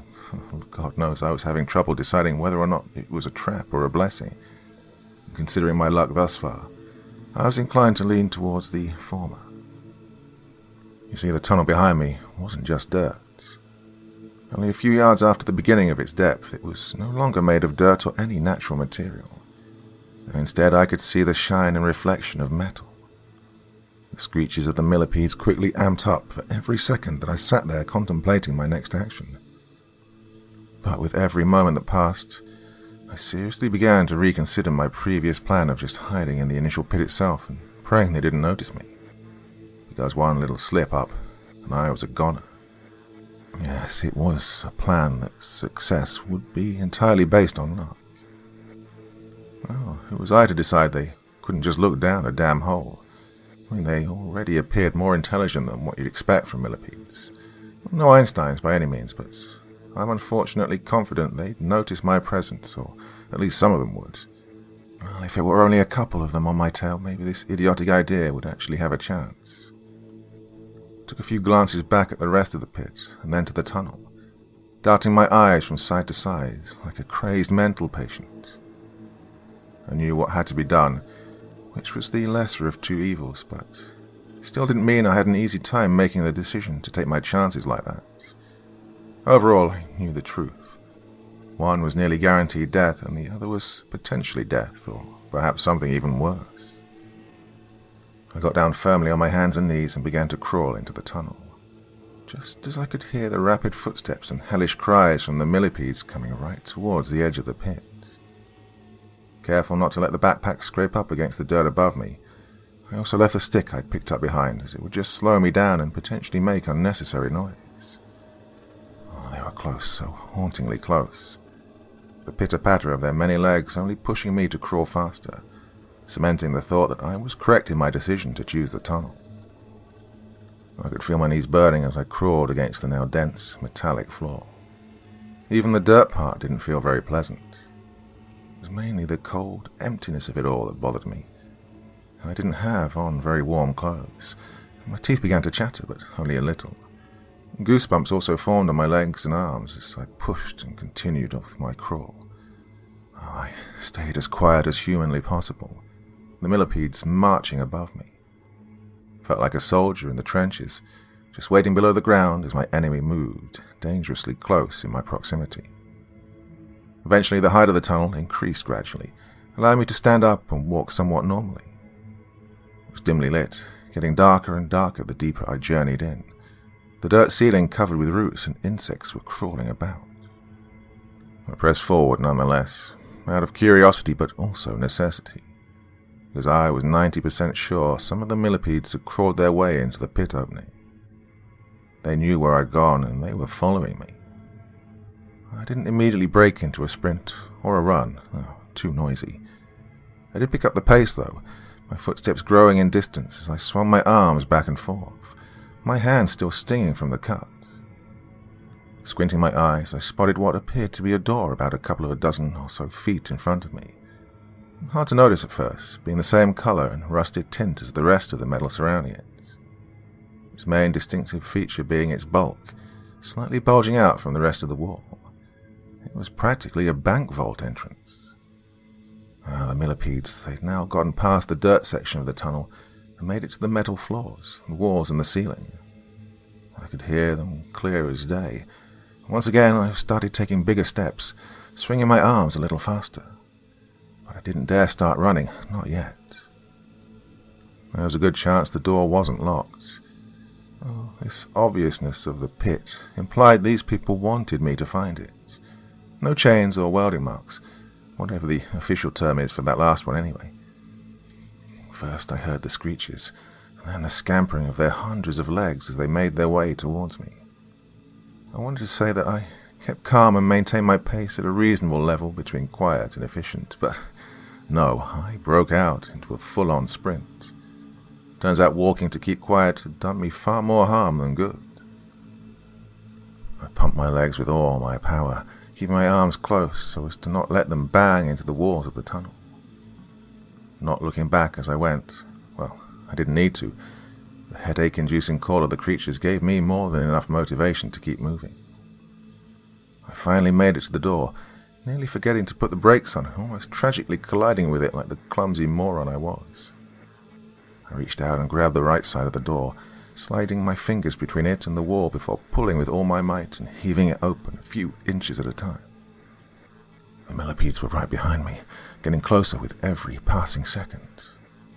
Only now did I actually take a chance and look behind me as I continued opening the door, seeing the reflections of their stomach-churning exoskeletons on the floor, the walls and the ceiling, all of them nearly engulfing the tunnel itself. Once the gap in the door was wide enough for me to slip in, I wasted no time doing so, grabbing the end of the door and swinging myself around with no time to get a hold or visual grasp on the room I was now in. I groaned and snarled as I pulled the door back shut, every muscle in my arms and shoulders burning as I used every last ounce of my strength and energy, my veins emerging as I heard my fingers and joints crack. The door creaked with a booming volume as it finally made contact with the wall, but that wasn't the only peace-shattering noise that filled this strange new expanse. I screamed as I felt something violently pierce my leg not too far above my ankle, just after I'd finished closing the door. Whatever it was going right through my pants as if the material wasn't even there. I jumped backward as I looked down, spotting one of the millipedes who'd made it through just before the door was finally closed. He had what I can only assume was his head against my leg, blood staining the fabric of my trousers as he tried to crawl and carve himself into my leg. I fell down after trying to reach for it, throwing out my left hand as I gritted my teeth from the agonizing sting, thrashing my arm around after I grabbed onto the back end of the millipede, tugging and yanking him away from my leg as he continued to try and bury himself inside it. It was definitely a painful, yet strange sensation, not that I was curious enough to continue learning from my experience. I yelped like a wounded dog after I'd managed to pull him out of my upper layers of skin. He luckily hadn't gotten too deep in. My blood sat on the first quarter inch of the thing's head, but I didn't bother observing it. Instead, I just threw him as hard as I could across the room, causing him to seemingly die on impact. But, just like the last time, not a single drop of blood emerged. Speaking of my current surroundings, the room itself was about the size of a high-end master bedroom you'd find in an upper-class home. Not that it was very sanitary or organized by any means. The left wall was lined with unplugged, switched off and outdated monitors that were covered in dust, sitting atop a desk of equally old and abandoned-looking nature. This stuff had to be from the mid-90s or older. Next to the keyboard sat piles and stacks of all sorts of documents and written records, none of which I could understand at first glance. I looked around for anything to wrap my wound with. It wasn't bleeding profusely, but at least enough for me to be concerned. Part of me genuinely wondered if I should try using some of the papers on the desk with all the monitors, but there was no way it wasn't covered in all sorts of filth and bacteria that would only make my predicament that much worse. So, for the time being, I just toughed it out. I had plenty of motivation to stay inside this room when I could hear the millipedes crawling up and down the door outside. It definitely seemed strong enough to hold, but it wouldn't be long before I starved to death in here, unless there was some sort of secret stash of non-perishable food cans and bottled water. Highly unlikely, though. Plus, thirst will get you long before hunger does. My best chance at survival was to wait out the millipedes or find another way out of this cold, slightly damp, metallic prison. There was little light. I couldn't even tell where the minuscule amount of it was coming from, but I had enough to manage. The rest of the walls were either bare or contained the same assortment of items and equipment that the first one I laid eyes upon did, with the exception of one of the blank walls containing a keypad on it. The idea occurred to me that it would be a benefit to my mental and emotional well-being to try and learn all I could about this place. Not to mention I needed something to get my mind off the stinging of my unattended wound. Well, of course, trying to switch on those dinosaurs of monitors didn't work in the slightest, so instead I started to look through the more physical documents, a majority of them covered in dust and what looked to be dried up coffee residue. One did catch my interest more so than the rest. Some sort of blueprint. A basic unfinished, unpolished sketch for what was no machine, hardware or weapon, at least not a weapon in the traditional sense. No, it looked like a man, possessing 4 limbs and was bipedal in its drawn stature. Although that's where any human similarities ended, and the more monstrous qualities began. Its eyes were in the shape of your typical home light bulb. Its arms long, claws as sharp as surgical knives on its hands, and teeth that looked as if they could pierce right through steel with little more than a single bite. I shook my head and put the blueprint down, knowing that it didn't contain any information that was helpful to me. I rummaged through some more of the documents, flipping through pages and pages of information I either didn't understand or had no prior context to. It felt equivalent to speed reading a 1,000-page novel, word after word, letter after letter, a book which was basically in another language. The title of one document did catch my attention, though. I pulled it out from the rest of the papers, not even paying mind when the rest fell over and scattered amongst the floor. I raised and held the document steady with 2 hands. At the top, reading the heading in bold, big, black letters. Recruitment Process 43E. Authorization of Ted Bowser, DOO of Site 12 Facility. Ted Bowser. Was that the strange soldier? Doubt it. I'm pretty sure he was nothing more than a lackey taking orders from the guy whose name was at the top of this document. But nonetheless, I continued reading. Subject of interest is to be extracted and taken to the following coordinates. The coordinates in question were stamped with a red bar and labelled classified, which was to be expected, but if I had to take a wild guess, I'd assume it was where I had first been taken. But why record the videos? Was it to study me further, learn as much as possible? Surely they had a much more intelligent reason than pure and utter sadism. I continued reading on, seeing both the name Ted Bowser and Dr. Athena L. West popping up several times throughout the paragraphs as I go along. Although I'd skimmed it multiple times over, there wasn't anything important that I could benefit from in this one either. I could still hear the millipedes outside the door. At this point it was becoming more of an annoyance than a sound that instilled me with dread. I knew that it'd be quite a while before they actually gave up. I made a last attempt to comb through some more of the documents that had now fallen onto the floor, most of which ended up containing useless information about budgets, construction projects for this so-called organization, and all sorts of other jibber-jabber that flew right over my head. I did, however, stumble upon a paper that had its bottom left corner torn off. This by itself was obviously nothing to write home about, until I saw what was written right above it. Key code number 21. Access granted to level 3 clearance or higher. Any such violations will result in immediate execution and or termination. With the paper in hand, I marched over to the blank wall that had the dusty keypad on it. At the top, it had an engraving of 2 numbers just above where the thin screen that displayed the numbers was. 21. All I needed to do was find the missing piece of paper containing the code, although part of me felt like if they were truly this well-funded and possessed so many resources, they would surely have just destroyed it. But why? What was there behind that wall that needed to be permanently hidden or locked away? If it was anything like what I'd encountered up to this point, then I didn't know what a more terrifying prospect was, me being ready for it, or not. I scoped out every possible crevice and cranny, making a full trip around the cold room several dozen times to make sure I'd missed nothing on my previous lap, redundantly scanning my eyes up and down countless times as I tried desperately to spot something. I ran up to the desk and moved the monitors and wires around, checking underneath every square inch of the objects covering the surface of the desk, being greeted with nothing but dust, food crumbs, and old, worn-out-looking flash drives.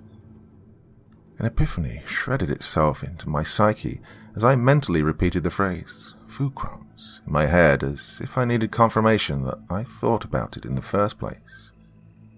I took off my backpack as quickly as I could, dropping it onto the ground and unzipping the largest bit before reaching my hand inside and retrieving the loaf of bread that I'd gotten as part of the supplies left at the campsite for my awakening.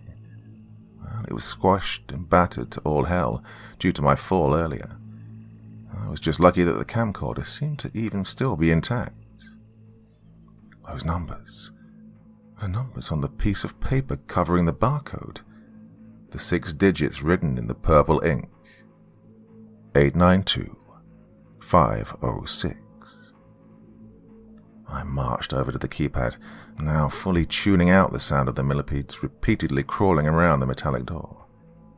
Every step I took now wasn't fueled by fear. It was fueled by pure, unbridled, and, at this point, justified rage. I threw the tip of my index finger at the keypad, rapidly punching in the numbers, the buttons sticky and clearly used beyond their reasonable threshold. Now, while everything else was unplugged and black screened, the keypad still had power. Not that it was anything worth questioning. These people were pushing me where they wanted me, putting me in the right place at the right time like I was a rat in a maze. So why wouldn't the keypad have power? I punched in the last number, all of them staying on the screen for only a moment before disappearing and allowing a short sentence to appear. Access granted. Welcome PR number 1632. PR. That agent had kept on telling me he'd passed, mentioning something about a trial and me needing to survive. If what I was assuming was correct, then there was a good chance PR stood for potential recruits. Well, perhaps I was wrong, trying to inject too much logic into what was going on. Well, this all had to be a nightmare. It just had to be. I couldn't even comprehend why in the living hell this was happening to me. Billions of people to pick from, and I'm the one who had to endure this game of physical and psychological torture. If only I'd had time to let all that sit, because after the keypad finished its process, the wall began to split right down the middle, the 2 sides pulling apart and sliding away from each other in opposite directions like standard elevator doors. A blinding ocean of light flooded into the room, contrasting with the dim and slim to none lighting in my current expanse. I put my hands up in front of my eyes as I squinted, attempting to adjust to the sudden and abrupt change. But once it started to hurt less, once my eyes began to adjust to the harsh shift of light, I finally laid eyes upon the most bizarre and simultaneously confusing sight that I'd come across throughout the whole mess of mind games and torment. Before me laid a room, white walls, white floor, and a white ceiling. pristine and sterilized beyond what was necessary.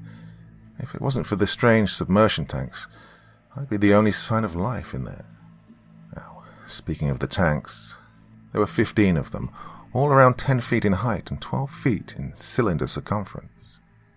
The glass as clear as day, and inside each tank was a volume of liquid filling it right to the top, a type of strange, mucus-colored water that seemed like something out of a renowned university's chemistry labs.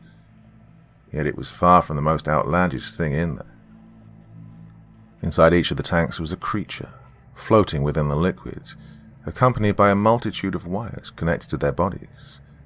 Not that they seemed to have much function, because even for supposed monsters, schools, or cryptids, or whatever you call these things, they were highly deformed and almost looked as if they were severely rotting, with the exception of one.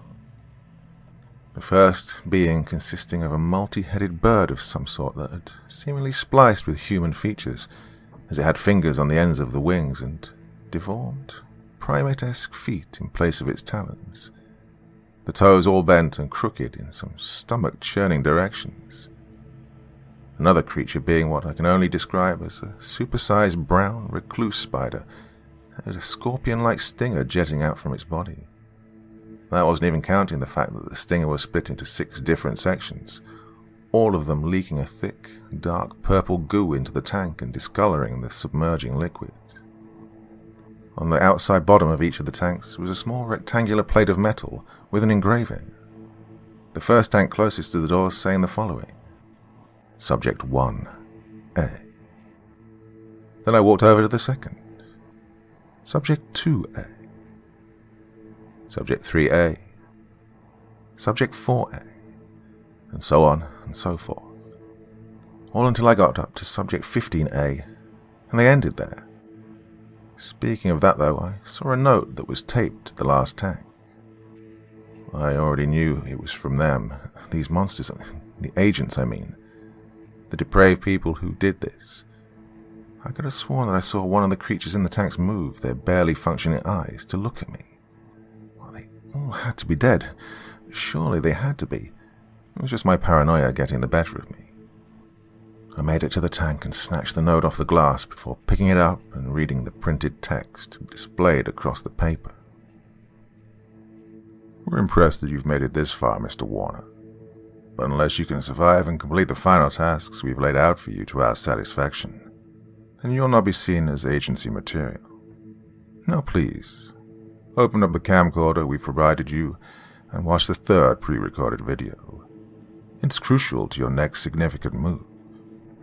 Well, I knew full well that I was walking straight into a trap, and that at the end of the day, trying to resist this would be nothing but futile. They had the knowledge and the firepower to make sure I did as they demanded. So I had to keep playing their game by their rules. Lord knows they probably had cameras and listening devices in this area. As long as I went along with this, I should be fine up until the point where I find an opportunity to escape. And I almost felt foolish for considering that as a possibility. I hesitantly extracted the camcorder out from my backpack and opened it up, heading over to the pre-recorded videos and finding out that the third video had indeed been fully unlocked and was available for me to view. Not that the prospect truly excited me, but more or less just satisfied my morbid curiosity. The actual content of the video differed greatly from the thumbnail frame, indicating that this was more likely done to throw me off or not give away what was to come. The initial image appearing as another section in the forest. Once the video began, however, it took place inside this bunker. 2 individuals are standing in this very room talking among themselves. The frame is steady, focusing in on the 2 as they bicker. The one on the left was a woman with long, elegant blonde hair, done in a neat ponytail, looking to be about middle-aged, dressed in a stainless white lab coat with a pair of glasses resting on her nasal bridge. She had this, dare I say, almost lifeless and cold stare. The only emotion I could detect was just a pinch of malice. In contrast, the man on the right was a bit taller, dressed in a grey suit with not a wrinkle in sight. His hair short and also looking to be about the woman's age, give or take a few years. His expression was a much more bitter one, as if he quite literally had a stick up his ass. I knew this place was a waste of our budget, he yelled, pointing a finger at the woman's face. We have 16A. We're not going to waste space back in the main lab keeping these failed abominations there, she fires back. No, I'm tired of you thinking that you're owed whatever you want and you can just spend our money how you want for your precious little experiments. We need to throw these things into the bottom of the goddamn ocean and be done with it, the man muttered. And risk the public or the government finding out? The woman counters rhetorically. Do you want the FBI to be brought down on us? You're the director of operations and you suggest something as idiotic and stupid as that? Look around you, Doc, he replied furiously, while pointing around the room at all the creatures in the tanks. This room is literally filled with your failures. Wasted budget dollars, wasted man-hours, and wasted time. Who the hell do you think gives us half our funding? A ghost? The scientist lady steps closer to him, clearly not intimidated by his demeanor, and if she was, she did a hell of a job of not showing it. Project Emulate was a success, whether you're man enough to admit it or not. We have a living weapon now, our big gun. He's already disposed of dozens of cryptids, so go ahead and tell me more about how much of the budget was wasted. She snapped, using air quotes with her fingers and changing her tone into one of brash mockery. All right, what happens when you see his paper in the picture or someone with enough pull amongst the public says something? Do you know how much more of a pain in the ass that makes our jobs? The police answer to us, sure, but who do you think they'll really choose between us and the Pentagon when the pressure's applied? Yeah, they'll need to keep up appearances, and we'll have an example made out of us for letting this kind of shit out. The conditions of our deal rely on the fact that we need to keep this airtight. If anyone gets a whiff of what goes on in our walls, they either join us or they die.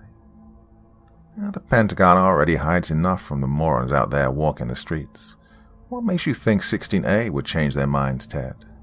You need to start thinking with your actual brain and whatever last bits of cells you have within it. Damn it, West. He's learning. He's getting smarter. I just know it. One day he's going to come back to bite us in our asses. But I'm going to have to shove a nice tall glass of I told you so right in your face. Only then will you finally see the truth. Both Ted and Dr. West fell silent. And just from the footage alone, I couldn't tell if they were truly out of emotional energy or if their rage was boiling just underneath the surface, ready to explode at any minute. Regardless, this video hadn't given me what I needed to move on. I had no clue what or who was so crucial in this footage that I needed to see. So I was at a loss, attempting to rewatch the clip over and over to find what I was apparently missing. But nothing in my mind clicked, no grand revelation that I thought would save me, no cathartic reveal of any important knowledge. I tried pressing on the walls for a sign of a secret door. There had to be some sort of hidden room or extension to this horrific bunker.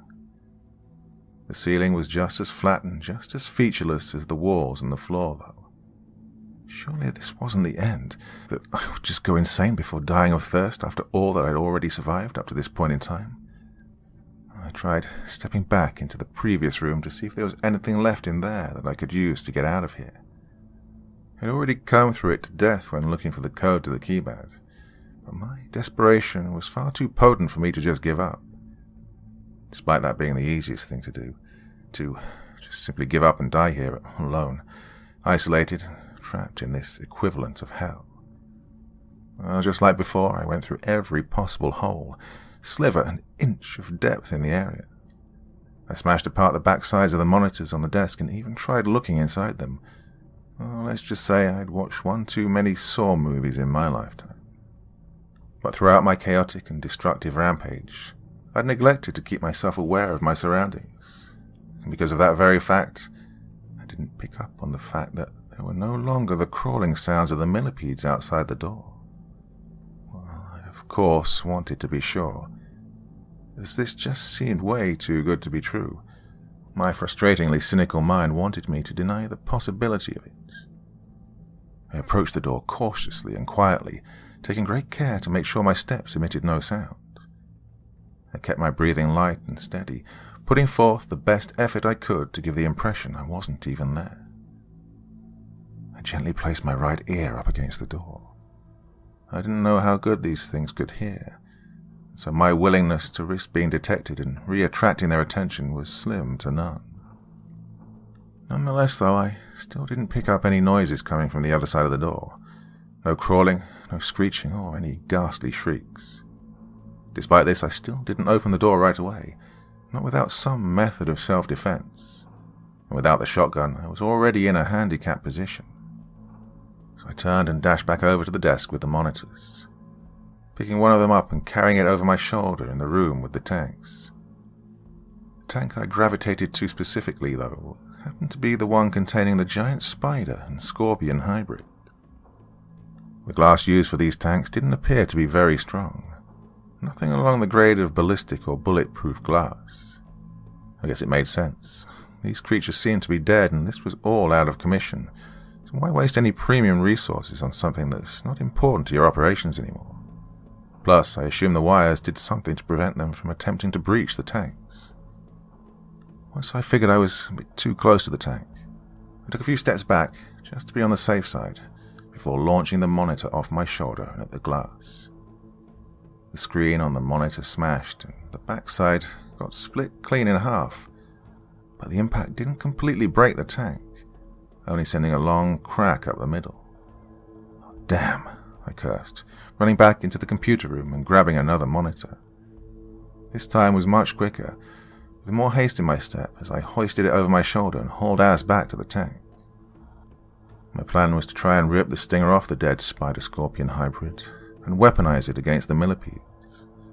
Seeing as I no longer had the shotgun, I wasn't about to just walk out there without a way to fight off those things in case they came back, not to mention that the big stick I'd had earlier was all the way out into the pit.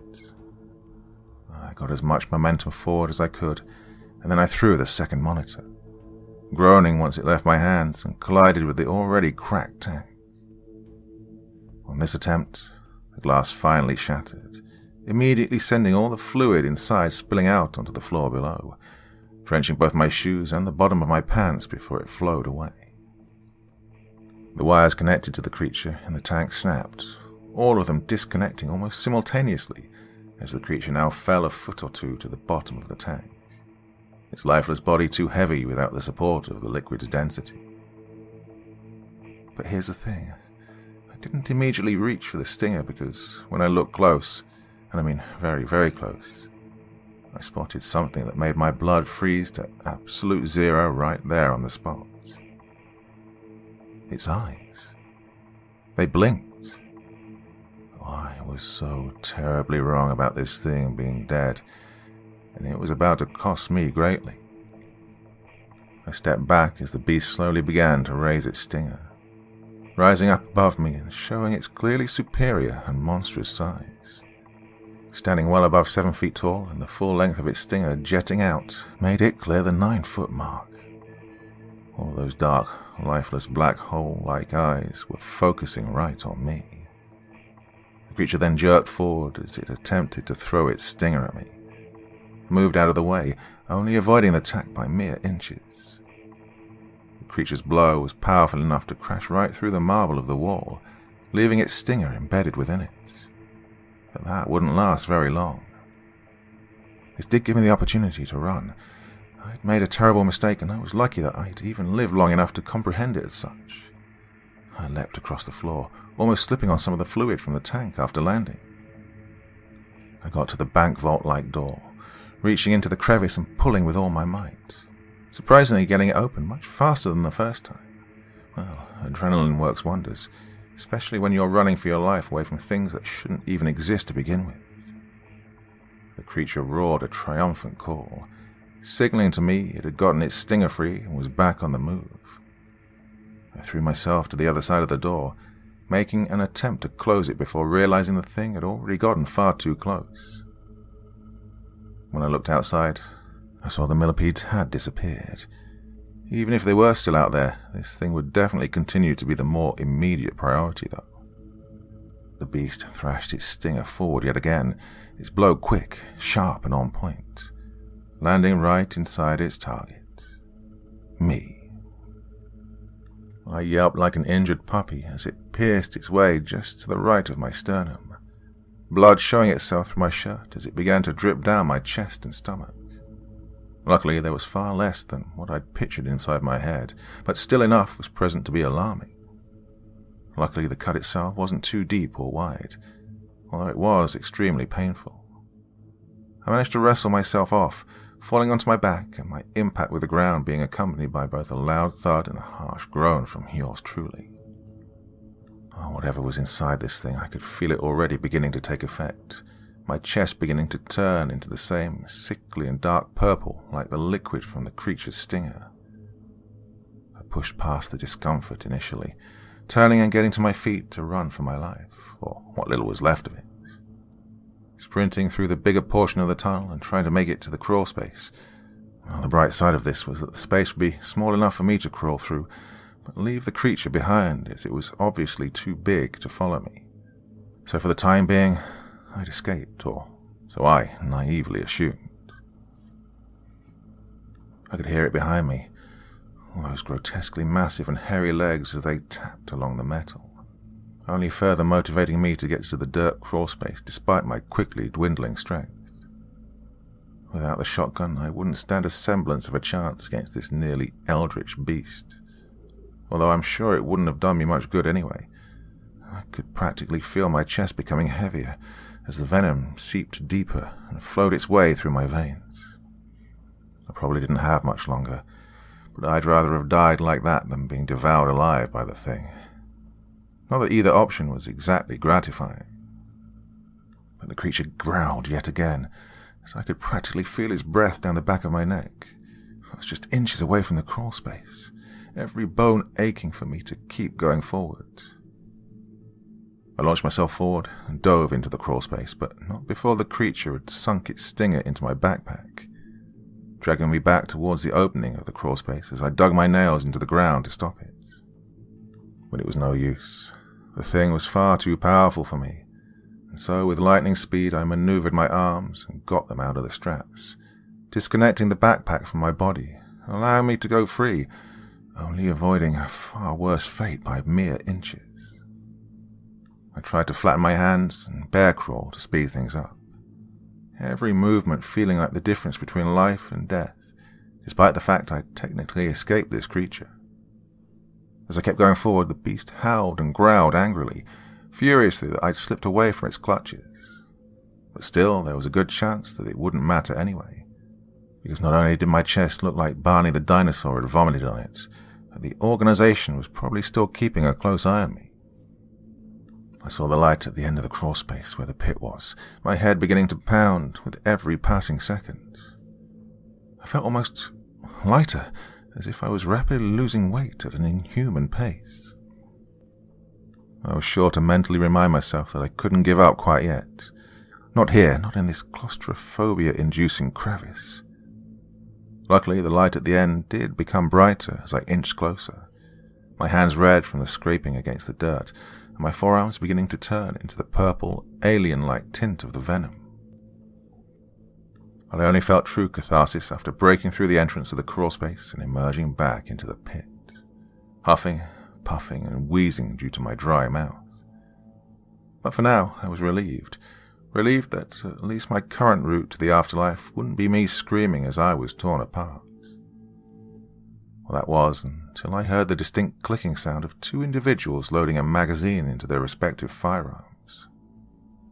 I raised my hands and cautiously shifted myself 180 degrees, seeing two of those agents geared up and having weapons trained on me.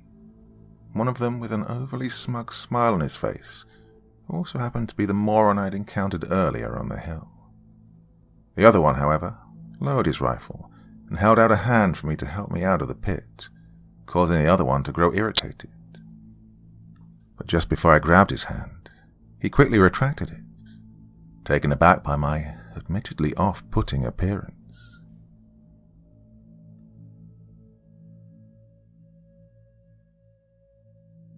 Bar 3. What the hell just happened? Hey, did you bust open a can of spray paint on yourself? Jeez. No, you don't get it. There's no time to explain. We've got to get out of here. The agent's face scrunches, but after a moment of hesitation, he reaches down to once again give me a hand, albeit a little bit more cautiously than the first time. Why help him? He's going to be dead in a bit anyway. He failed his trial. The agent with his hand out ignored him, allowing me to grab on before he hoisted me up, groaning while doing so. Yeah, he's right, I admitted as I helped lift myself over the edge of the pit and immediately collapsed onto my back next to a pine tree, coughing twice into my elbow, a bit of blood accompanying the usual gunk. But I did more than just fail, and after everything you assholes did to me, I'll still warn you that we can't stay here and we need to go. Forget the trial bullshit. I added on with yet another wheezing cough, spotting another group of the millipedes standing docile behind the feet of both agents. Why do we need to go so bad? What are you on about? Inquired the more sadistic agent from earlier on. One of those things in the bunker, I exclaimed as powerfully as I could manage at the time. It's out. I'll let it out. They both shot each other a glance of utter confusion, like they had no idea what I was talking about. What do you mean, it? The agent who helped me asked, stepping forward with a suspicious glare. But how in the hell would they not know? Were the doctor and the director keeping it hidden from them? If so, then why show me?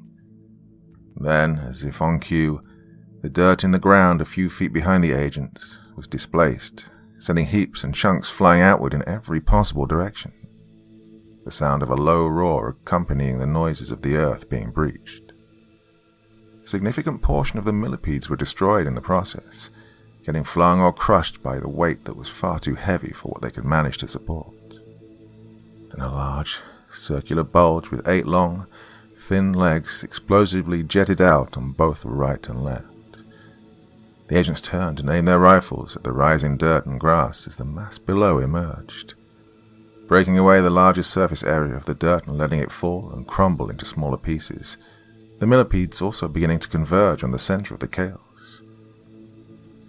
But once it all tumbled onto the ground and the mass that had dug its way up from below was revealed, well, I couldn't help but crawl in reverse, hitting my back against a tree as I did so. The scorpion-spider hybrid bellowed triumphantly as it finally made its way out, all 8 of its hairy and monstrous legs planting themselves in the ground surrounding it, all of its eyes focused on the 2 agents, staring at them like a small child would glare at 2 frosted donuts. Oh, this is Agent Peter. We need a team of units and Subject 16A out here immediately. The hostile is on the loose. Even though I was weak beyond belief, with my life force slipping away by the second, I mustered up the courage to make what I thought was a reasonable demand at the time. Give me a gun, now. What? The agent on the left squealed, as the both of them opened fire on the creature. Hell no. The impact of the bullets threw the creature off its balance, but not much more than that. The booming gunfire rang out through the forest, even causing me to cover my ears, the venom from the sting making my hearing even more sensitive. The creature lunged forward after releasing an angry holler, throwing its stinger out forward and fully impaling the agent on the left.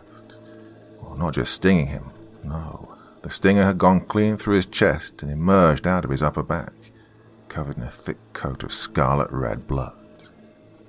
He screamed bloody murder and attempted to climb himself off of the stinger, but his efforts were in vain once his strength quickly slipped away and his demeanor faded. The creature roaring while impaling him even deeper, the stinger tearing clean through his heart and killing him in mere seconds. The other agent rolled to the side as the creature swung its stinger to the left, throwing off the now deceased agent who had been cruelly kobolded. His corpse sent through the air before hitting the ground and tumbling into the pit. I could only watch as my muscles grew even weaker, the slightest movements becoming painful in their own right. A sensation similar to cramps and soreness was manifesting around my body. Well, the agent actually stood his ground quite well, backing up and putting some distance between the creature and himself before reaching into his utility belt, tossing a grenade at the beast. But the creature seemed to possess the intelligence of being able to understand the significance of this grenade, defensively smacking it dozens of feet away with its stinger into a clump of trees. It exploded at the base of a pine tree, disconnecting the upper 90% of the trunk and branches, which in turn caused it to begin to fall over to the side and tumble towards the ground with an explosive thud once it impacted. The millipedes did little to help, attempting to dig their way into the spider's abdomen with little success, its tough exterior making it almost impenetrable to their main ability. Well, I'll be honest, it was jarring to have to root for those things and the people that were attempting to kill me just hours ago. But, as they say, the enemy of your enemy is your friend. The agent drew his rifle once more and fired a chunk of rounds at the beast as it started to horrifically charge him once again. But the agent, attempting to evade in the threat en route, tragically made the mistake of failing to check his surroundings, backing himself up against a tree and seemingly tying the ribbon to his own demise. I was now too weak to move much besides my neck and head, along with the venom spreading to most of my body. As this was taking place, well, let's just say there was a good chance I wouldn't live long enough to see this play out in its entirety. A battle between two forces of destruction, one of which didn't choose to be the way it was. On the one hand, I didn't want this gargantuan killing machine to live and get loose into the world. And this monstrosity from the mind of the twisted agency that wanted nothing more than to gain for itself. Well, why would they allow me to see these things and not the agents? I still couldn't wrap my head around it. They seemed to have no clue it had existed before it showed up. I couldn't possibly have been anything more than a simple pawn or cog in a machine. Who knows how many people they'd already had and would do this to in the future.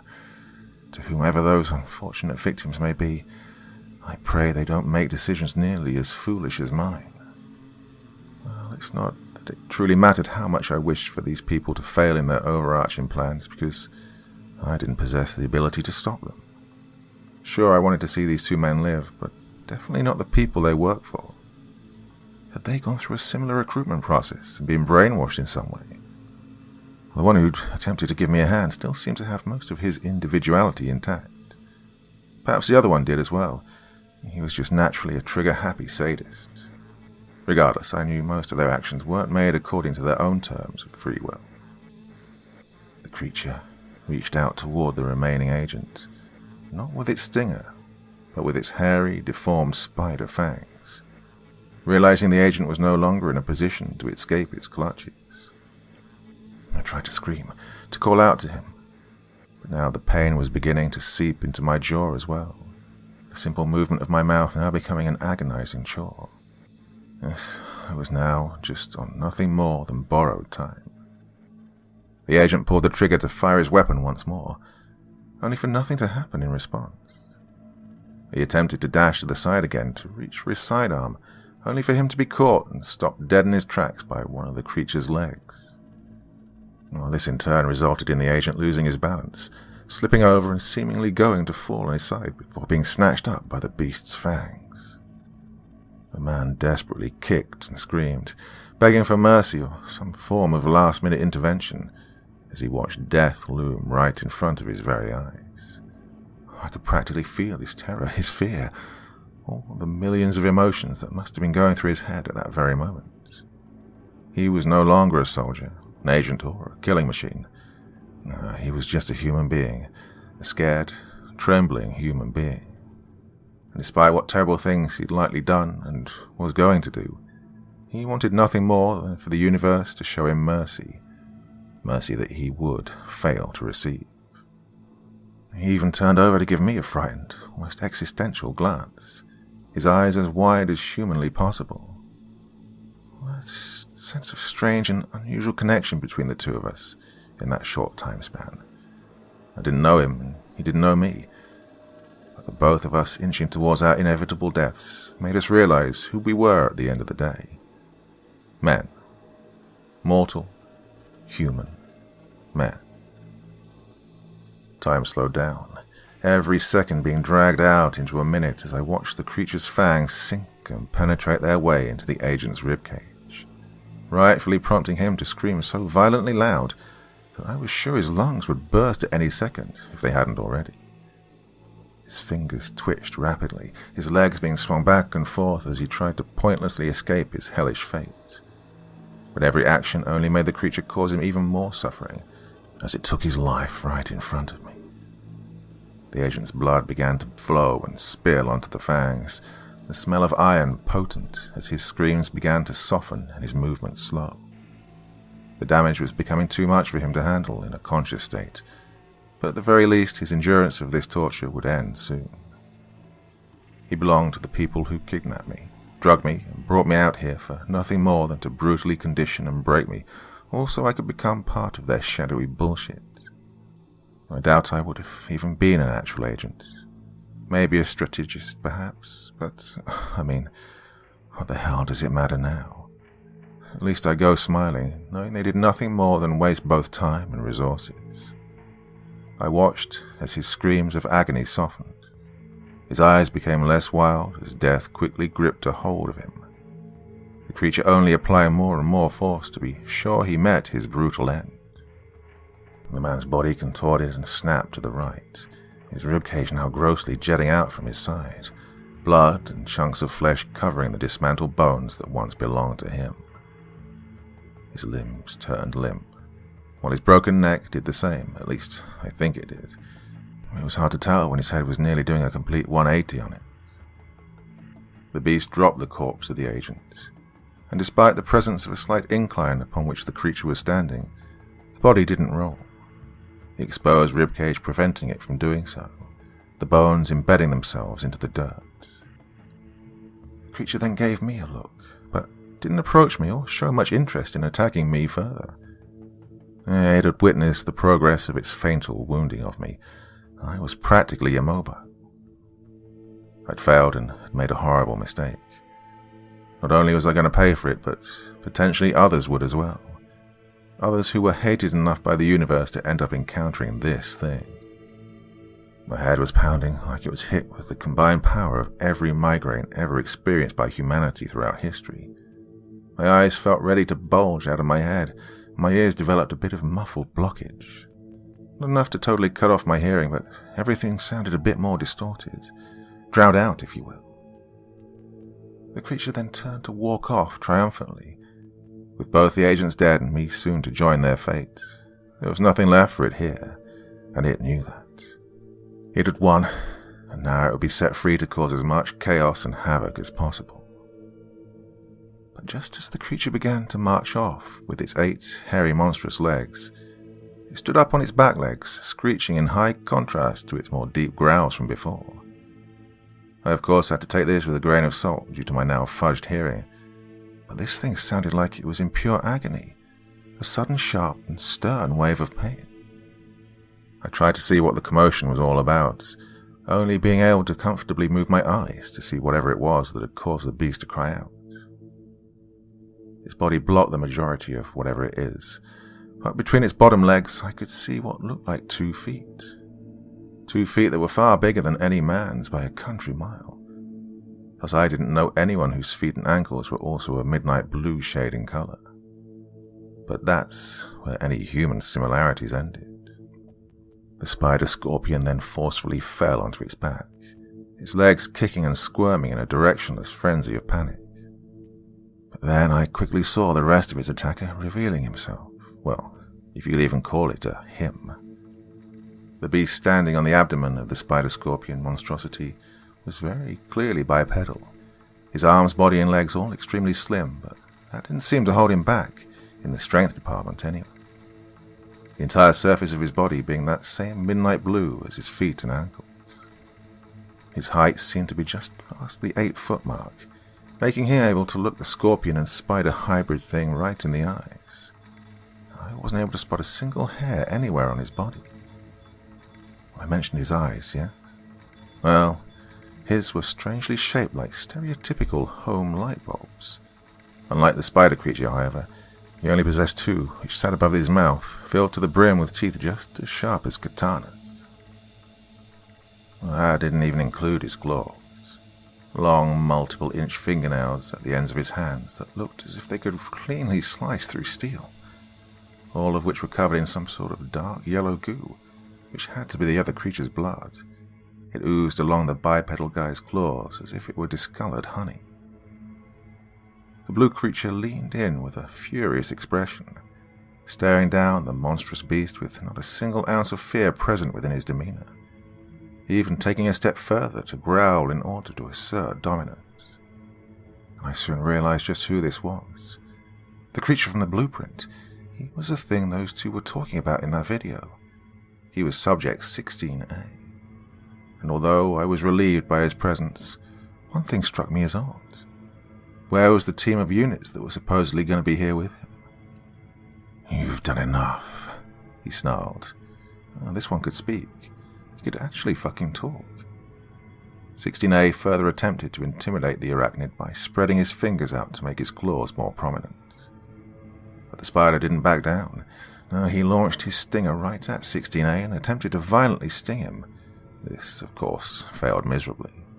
16A countering his attack by catching the stinger and proceeding to slice off the top few inches with one clean sweep of his claws.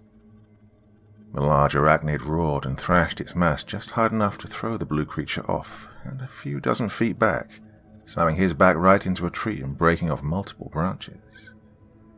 I could still feel myself slipping away by the second, but if there was anything I wanted to see before I croaked, it was this. The arachnid lunged forward at 16A, who was still just stunned enough from the previous blow to not react in time. The massive spider creature landed and the both of them smashed right through the trunk of the tree. The blue creature did multiple somersaults backwards, the dirt being kicked up as his body scraped against the ground. Despite the fact he appeared so emaciated, his impacts were still plenty forceful enough. Once he came to a stop, the arachnid attempted to pounce on him once more and use its fangs to grab hold of him. The blue one evaded this rather elegantly before latching onto a tree in a quadrupedal crawl, his claws seemingly giving him significant traction as he scaled the length of the trunk in seconds. His slim figure allowed him to climb with ease while the arachnid struggled and ultimately failed to do the same, which I thought was morbidly ironic. This strategic move allowed 16A to pounce down from above onto the back of the arachnid, snarling angrily before piercing the set of claws on his right hand into the back of the arachnid's head. The monstrosity's howls of desperate pain and affliction only lasted for mere milliseconds before his grotesque exoskeleton began to collapse, his legs bending and looking as if they were to snap at any moment, and they couldn't support his weight any longer. But 16A wasn't quite done with him, not yet. Despite the fact he'd already finished the job. With his claw still lodged in the beast's brains, he curled his finger as if to grip the insides, right before pulling back like someone trying to start a lawnmower and tearing the arachnid's head right from the rest of his body. That same yellow goo I'd spotted on 16A's claws from before came out in full force after the display of such brutality. Not that it wasn't earned. Regardless, his blood practically flooded the surface area below him before flowing its way down into a small crevice between the pine trees. 16A then dropped the head of the beast before dismounting the back of the creature. He then sniffed the air before turning his attention over to me. After which, he dropped down on all fours and charged over to my position, seeing that I was in no condition to run or defend myself. He was weirdly elegant as he quickly closed the distance, and at that moment, I thought he would surely finish me off too, just to tie up loose ends and leave no witnesses. After all, that was this agency's motto, right? But he didn't. Instead, he stood back up bipedally, glancing down at my pathetic and slumped-over mass as I felt what little consciousness I had slipping away. And there was almost this sorry look in his eyes, like he took pity on me, if he was capable of feeling such emotion to begin with. "You're dying, aren't you?" he asked, his tone giving me a clear sign he was well aware of the answer. I gave him a simple, slow, and pained nod in response, every nerve ending in my neck and head on fire as I did so, feeling truly powerless and at the mercy of this being who has decided that I was no threat. "There may be a way for you to live," he continued on, without inching any closer, hesitant in his approach to me, as if trying to eliminate any fear of him that I might have.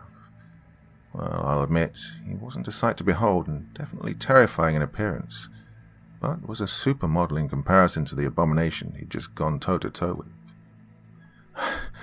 I can't, I stuttered, the pain from the movement of my jaw making me give up trying to talk any further than I already had. Although he gave me the impression he was skilled at reading my body language.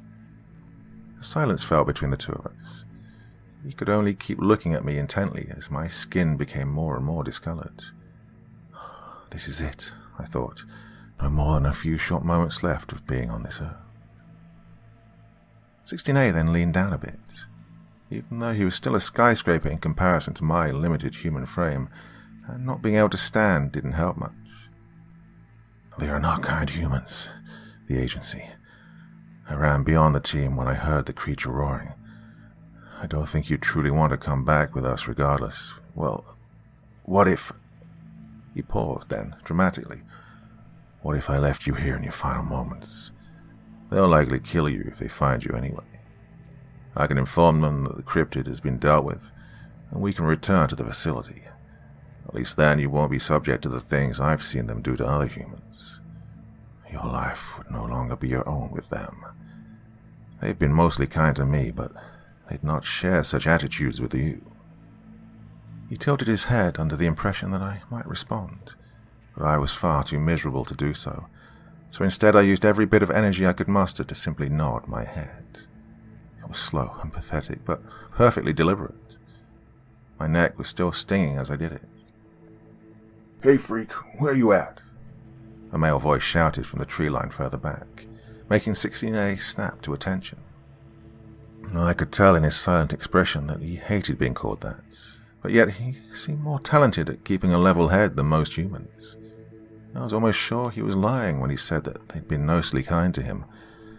There wasn't any doubt in my mind they'd treated him like absolute garbage, and he was only being docile about it for their sake.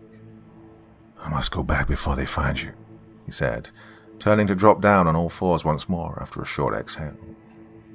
There were no millipedes left to follow. They had all been destroyed by the arachnid. Come on, the voice called out once more. We need to be sticking together. You don't just run off like that, you moron. Now, get back here. 16A turned his head to give me one final glance. Here I was thinking he was just another mindless killing machine, and that the day I ever ran into a cryptid would be the day I died a horrible death. But no, they're not the monsters. Those things in the tanks were the victims. They were created to be nothing more than weapons to do this agency's bidding. And even a lot of these agents, including 16A, were in the same boat. Nothing more than pawns for those at the top. I saw that now. Every non-human entity I'd encountered today was the result of humans dabbling in the realm of things they clearly didn't understand. Without that scientist or that guy in the suit playing God, I'd be still alive and well. It was them who did this to me, and probably those dead people in the trees. While yes, that thing did need to be put down, it doesn't change the horrific reality of what goes on inside that organization, and I'd barely scratched the surface. But there I was, laying against this tree, only able to think as my final moments approached. Have you ever heard the phrase, you always regret the things you don't do rather than the things you do? Well, I always thought that was BS until now. My blinks are getting longer as my weak breaths shorten. I actually start losing the desire to breathe at all and feel lighter, like a balloon. It wasn't the typical suffocation I'd anticipated. It was peaceful, fitting, like drifting off to sleep at this point. Everything blurs now, contorting in front of my eyes as my lids begin to fall and I pass on to wherever was next, whatever the universe had in store for me. Because whatever it was, I knew it was going to be better than this.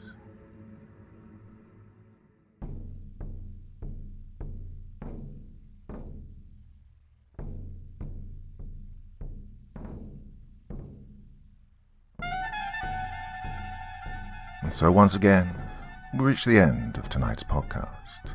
My thanks as always to the authors of those wonderful stories, and to you for taking the time to listen. Now, I'd ask one small favor of you. Wherever you get your podcast from, please write a few nice words and leave a 5-star review, as it really helps the podcast. That's it for this week, but I'll be back again same time, same place, and I do so hope you'll join me once more. Until next time, sweet dreams and bye-bye.